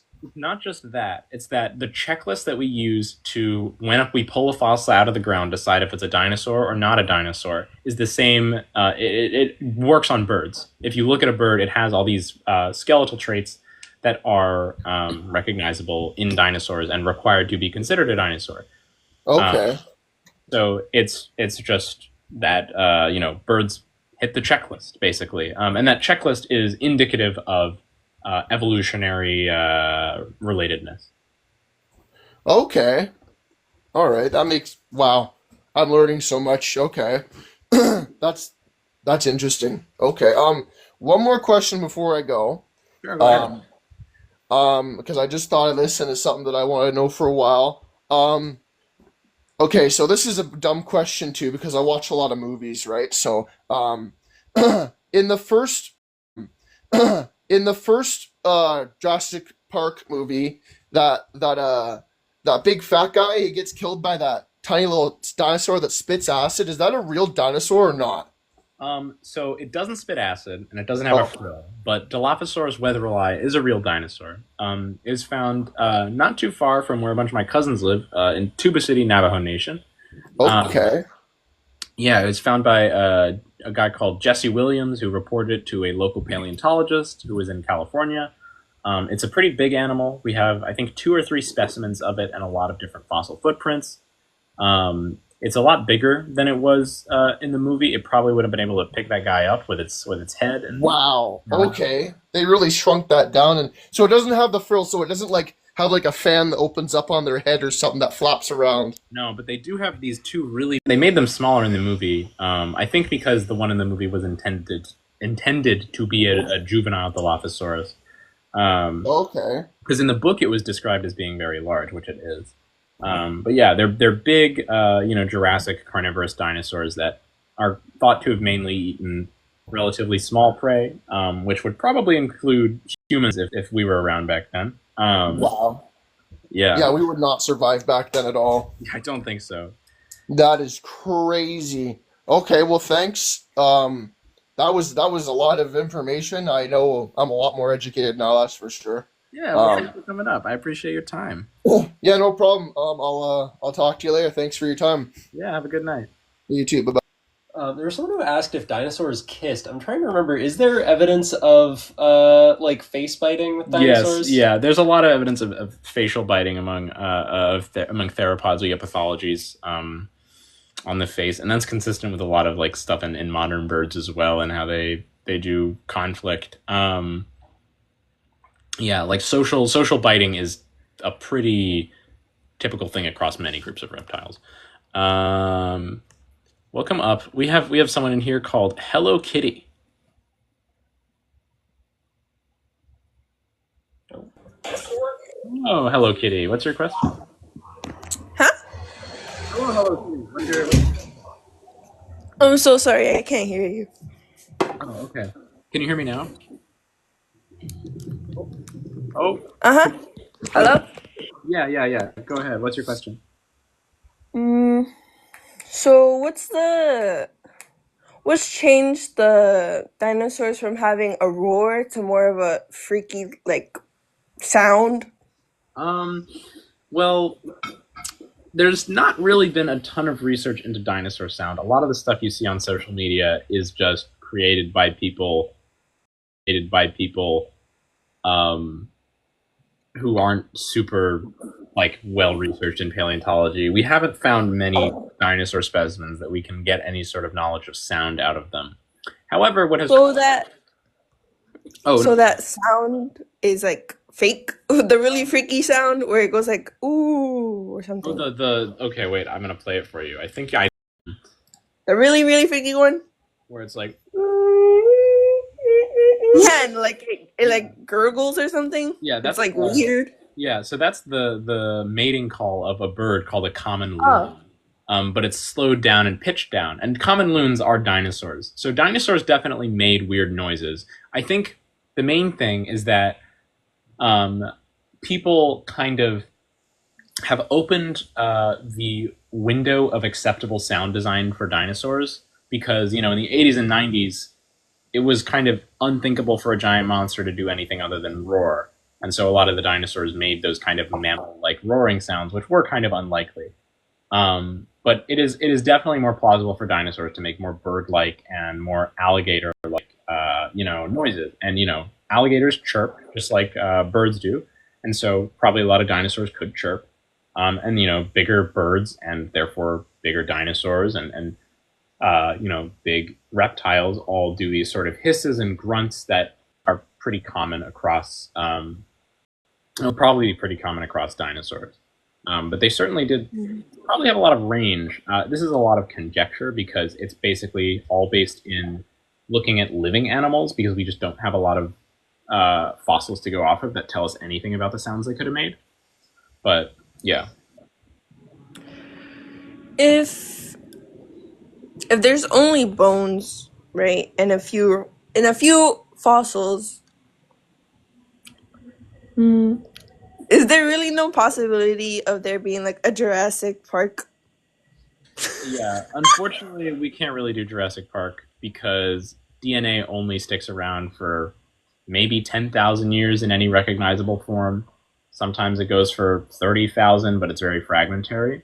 And dinosaurs are many, many millions of years old. And so getting any DNA from those fossils, especially because the actual original tissue and material is gone, it's been what's called permineralized, where, groundwater flows through and carries chemicals with it that replace the original material with, like, stones, and that sort of thing. There's basically nothing left that you can get DNA from. What else?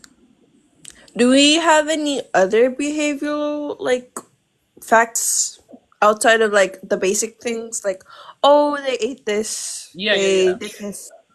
So there's a theropod trackway. Theropods are the big two-legged meat-eating dinosaurs. There's a theropod trackway that I had up here. I don't know where it just went.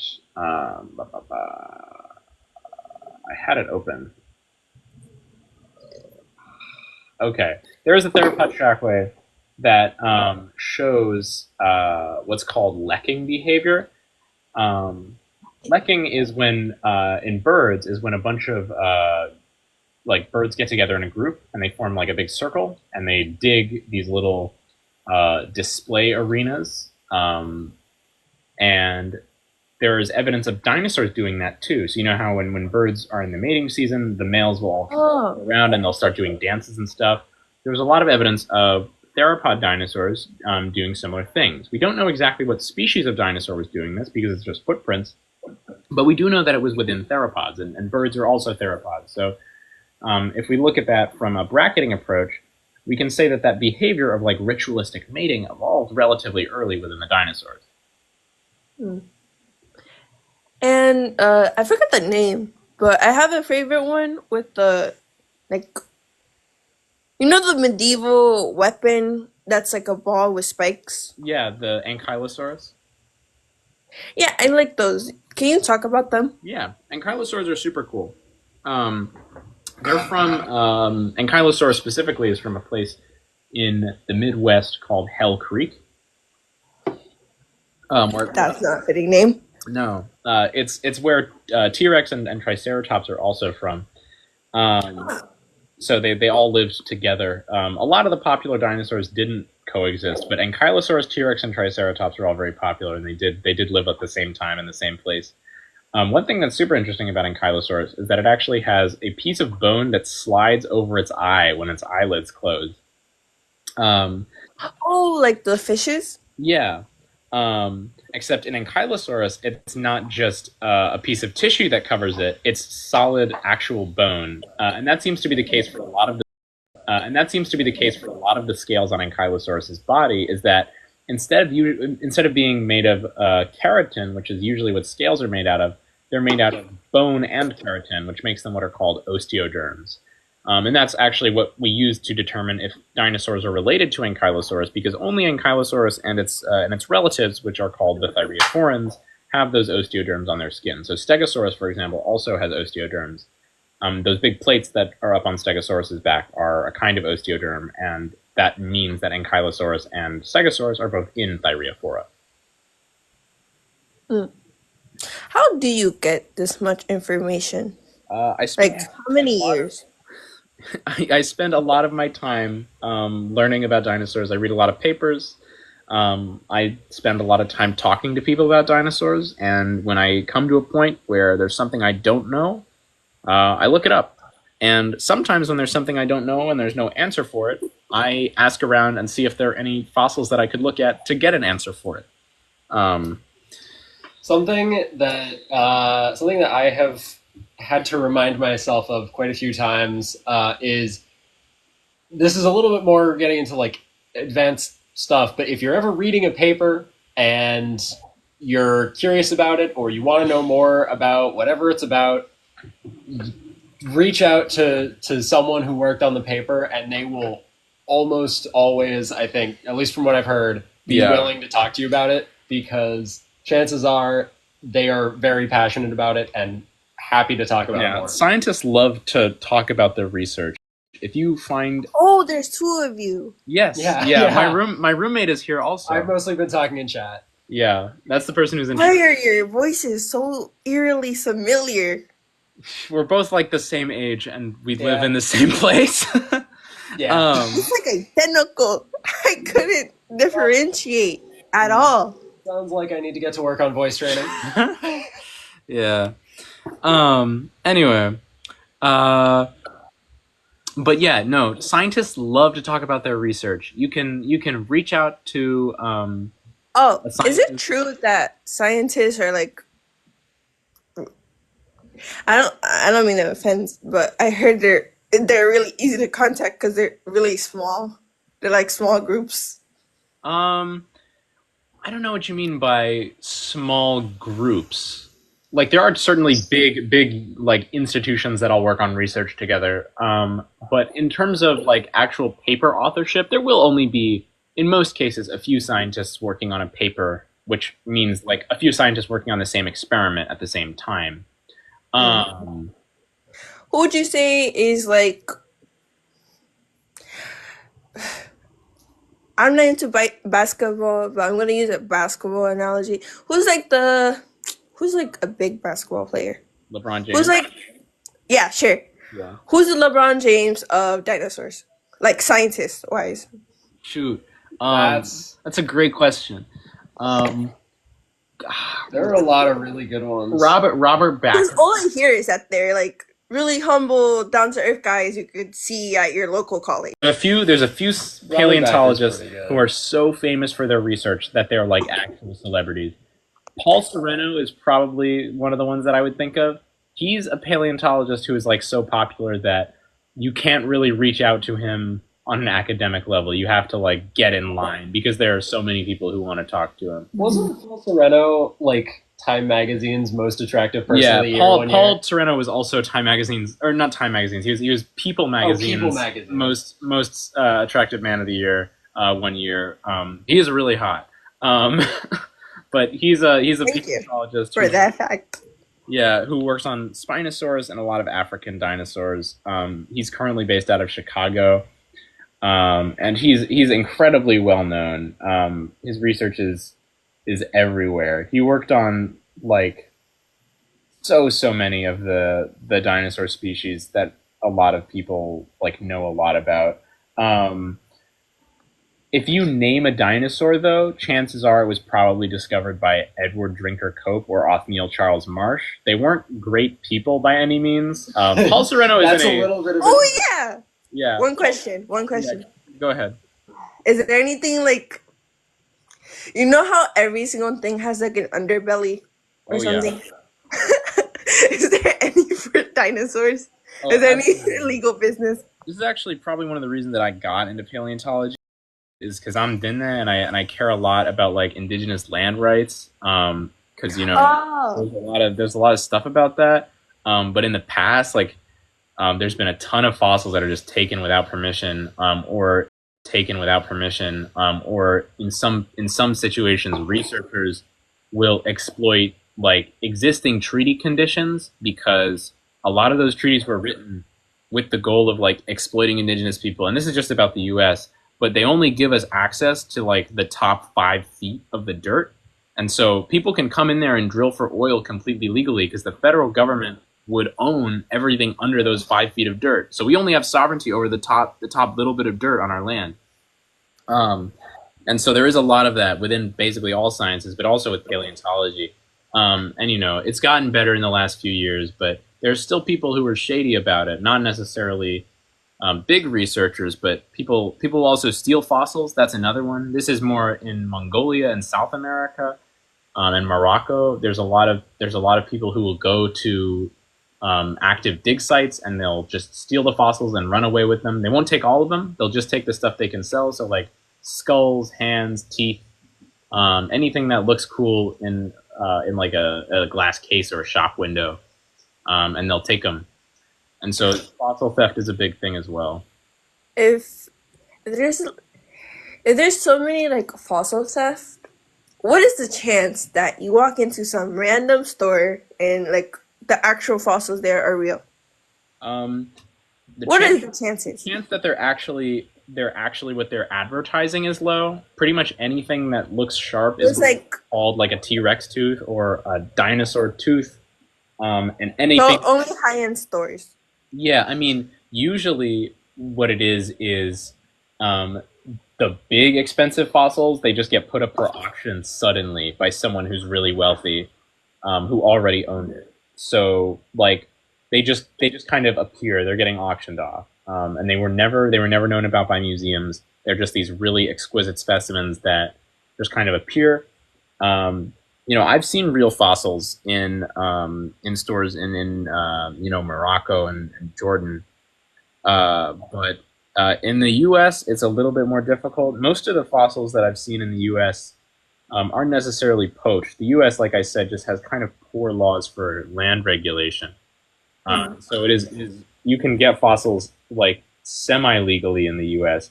I don't think it's legal to buy and sell fossils in the U.S., but it is legal to take them. So it's Do like you a think market. like all the theft and like secretly like hiding that they found something and then randomly selling? Do you think that's like stopping the research of like dinosaurs from like progressing? Totally, yeah. So there's a ton of really complete specimens that we just can't know a lot about because of theft or related incidents like that. For example, there was a Stegosaurus that was found a little while ago that's called Apex right now that was held just away by private collectors for a long, long time. And it is only now beginning to be researched. But the thing is, because it was taken out of the ground by Apex? yeah, the Apex is the name of the skeleton. It has like a nickname. We give nicknames to a lot of our specimens. There's the dinosaur in the back. Like the new one that from the movie? Isn't that one called Apex too? Maybe, I don't know. Isn't it? I'm not sure. Please continue. Um, yeah. So like there's a lot of issue with research trying to get like done on private collections. Sometimes they get donated to museums, sometimes they get loaned to museums, but there are fossils that are really, really awesome and are stuck in private ownership. There's a house, I think it's in Hollywood, right? I think it's in Hollywood, LA. And there's an Allosaurus skeleton that's basically complete, and it's just built into the house. So it's like mounted to the walls of the house, and it's owned by a private collector. And I would love to go in there and research that specimen, but unfortunately, like with all these poached specimens that weren't collected by paleontologists, they don't have what we call metadata. We can't know where they're from, when they were dug up, what the rock chemistry is like, all the conditions that would affect what we can learn about them. And so even when they do come back to us, we can't really gain a lot of information from them, like how old they are or anything like that, because Oh, so they're kind of just dropped at your door, and you're like, okay. yeah, because like when we go out into the field and we find a fossil, we don't just record information about that fossil. We know what it was like in situ. We know where it sat in relation to the other fossils at that site, how deep it was in the rock, what the rock around it is made out of, the conditions of its exposure. We know if it was exposed to rain or not before it was dug up. All that stuff is very meticulously recorded. What's like, okay, imagine the perfect fossil, like perfect, absolutely perfect. What would have to be the conditions to get such a perfect fossil? An animal would have to die in a environment where there is very little oxygen. So it would have to be probably what we call like in a burrow? Not in a burrow, because burrows still get oxygen exchange with the air, and there's still organisms living in the soil that the burrow is made out of. Think more like the bottom of a swamp, where the water is still, so oxygen doesn't get moved into the water by anything other than diffusion. Stuff has a hard time living at the bottom of a swamp because fish and things still need to breathe oxygen. It's just that oxygen gets like trapped in the water when bubbles get pushed in. So a fast flowing river has a lot of oxygen in it, but a still sitting lake or swamp has almost none. And so that slows down the rate at which like organisms can break down a skeleton. Now, if that is a perfect 0% oxygen lake, the animal gets dropped in there, boom. It's not necessarily going to fossilize, because then what has to happen is you need to get a bunch of silt, the smallest grain size possible, silt, like SILT, like very fine grained sand. Anything, the smaller the grain size, the better. Fossils get preserved better when the ground around them is very finely grained, as opposed to like big grains. Like if you just put a bunch of rocks on a body, it's not going to fossilize because. So like sand. Yeah, but even smaller grains, much smaller than sand. And then that silt goes on, and then it's sealed in there. It'll sit for several million years. And then a groundwater has to come in, and that groundwater will flow through after that fossil has been, stabilized and kept there. And then that groundwater will replace the parts of the body of that animal with a different mineral than the rock surrounding it. So let's say, the rock around that animal, compresses into sedimentary rock. The groundwater that comes through will maybe replace it with, some kind of calcite rock or something like that, something very stable. It would have to be a very stable rock. Traditionally, the things that the most coveted type of fossil is opal, not because it's particularly stable or easy to research, but because it's shiny. We occasionally get opal fossils. There hasn't ever been an opal dinosaur found, but there is an opal crab. Ooh, that's pretty. Oh, that's pretty. Yeah, but so some kind of very stable rock will be carried through by the groundwater, and then it'll interact with the the organic chemicals in the body of this animal, and it'll replace them, and then basically most of that animal will now be rock. The parts of its bone that were already mineral will stay the same, but the parts of its bone that were organic, like the marrow and the rest of its skeleton, and its soft tissue. So this is the super. Oh yeah. It's not just preserved here. There are very few cases, and this would be one of them, that the flesh and muscle of the animal is going to preserve. Now, usually, so that's possible. It is very possible. Yeah. So there are a few species. Muscle. Yeah, there are a few species of dinosaur that have preserved flesh, soft tissue, muscle because they died generally in the bottom of low oxygen lakes, like Psittacosaurus. If you said you like ankylosaurs, if you like ankylosaurs, I highly recommend checking out the Borealopelta fossil. It's super well preserved. It's one of the best preserved fossils I know of, at least. Yeah. It is an ankylosaur, and it is pretty in pretty good condition. Yeah, it's only one side of it. So this is an animal that fell into some kind of body of water, but ankylosaurs don't weigh the same on the top and bottom, and so it floated in the body of water, and the bottom part of it got completely destroyed. But the skull and everything else that wasn't exposed to whatever was in that water eating it, remained. Sorry, guys. And so we have skin from it. It's very well preserved skin. In China, there are also a lot of during the Cretaceous of China, there were a lot of lakes that had low oxygen, and so birds, which are dinosaurs, and non-bird dinosaurs as well. There are some pretty big dinosaurs that fell into those low oxygen lakes, like Eutyrannus, and they drowned. And they are preserved with not just bone but skin that is so well preserved that we can look at it with a microscope and tell the composition of the cells in that skin and the shape of their organelles, what color they were. So there's no way we can grab that and like use it for something. What do you mean? I keep wanting the possibility of it to come back. Oh yeah. Well, There's no way. no. It's all like it's not molecularly the same. There are cells that look like those dinosaur cells, but it would be like trying to clone a person from a really good drawing of them, because it's not the actual original material. It's just a very similar replacement of it. Then, in your opinion, what's like? I don't want to sound mean because all dinosaurs are cool. Is there like? Worst dinosaur is Psittacosaurus. I don't know. I don't care. Imagine. Okay, I don't know how to compare it, but is there one that's like so common? Oh, like Pokemon. Is there one that's so common that you're like, okay, but is there like a really rare one? Yeah. Is there anything like that? Psittacosaurus and Coelophysis are both super common. we They're the have, most. like- We have over 1,000 Coelophysis specimens because it was so everywhere. Yeah, well, isn't there the Ghost Ranch formation? Yeah, where the there's, like, a Ghost ton Ranch of them? alone has over 1,000 Coelophysis specimens, and Psittacosaurus is found. There's many species of it, but Psittacosaurus is found all over China and Mongolia and Russia. In terms of the rarest dinosaurs, like the Holy Grail, Like a Charizard, like the glittery one. I don't care. I just want to know.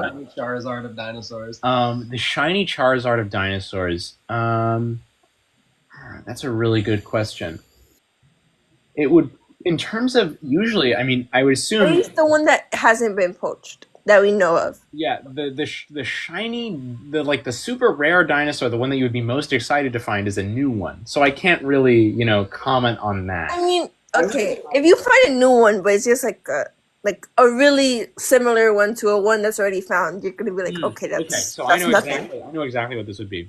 The shiny Charizard of dinosaurs would either be a new species of Celeosaurid or a new species related to Jacopele, because those are two already known dinosaurs that are exceptionally rare, and they have no known close relatives. They're like the Tuatara, so we don't know what they evolved from. We don't know if they're the last of their evolutionary lineage. We know that they are dinosaurs, but they don't really have anything that traces them along an evolutionary line to anything other than the earliest dinosaurs. Jacopele is super bizarre. We know it's kind of related to ankylosaurs, but we don't know, where exactly it sits in the ankylosaur tree, or even if it's that much of an ankylosaur at all. It might be like right outside of it. And Coeleosaurus, or not Coeleosaurus, Cheleosaurus. Cheleosaurus is like this really bizarre one of a kind dinosaur from Chile. Because it's in the name. Yeah, it's a late Jurassic dinosaur, but it looks the most like the earliest dinosaurs ever. So it's like 100 million years younger than the thing that looks the most like it. And we're not sure if it just evolved that body plan again, like how some sharks look similar to early fish that they didn't evolve from, but they just were doing similar things, so their bodies look similar. or how sharks and dolphins have a very similar body shape because they need to be efficient for swimming. We don't know if that's what's happening here, or if there were some early dinosaurs that survived for almost 100 million years longer than they should have. Is there any that are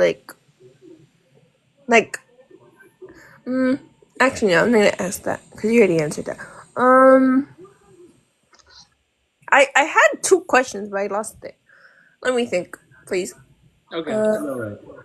I will probably end the stream soon, by the way. I will. Yeah.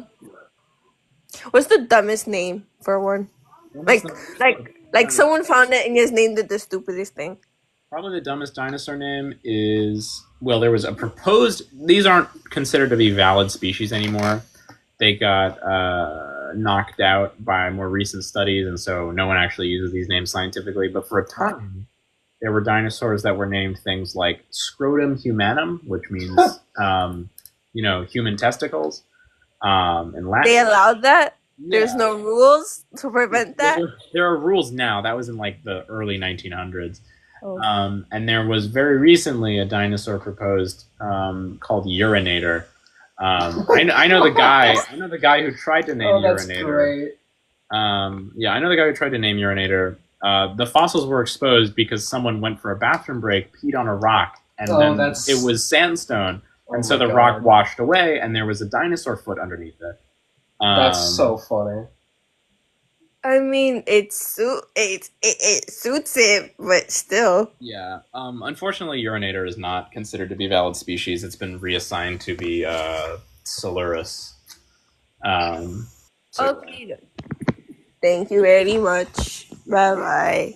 Bye-bye. Have a good time. You're very smart. I'll never be that smart because I don't have time for that. Bye-bye.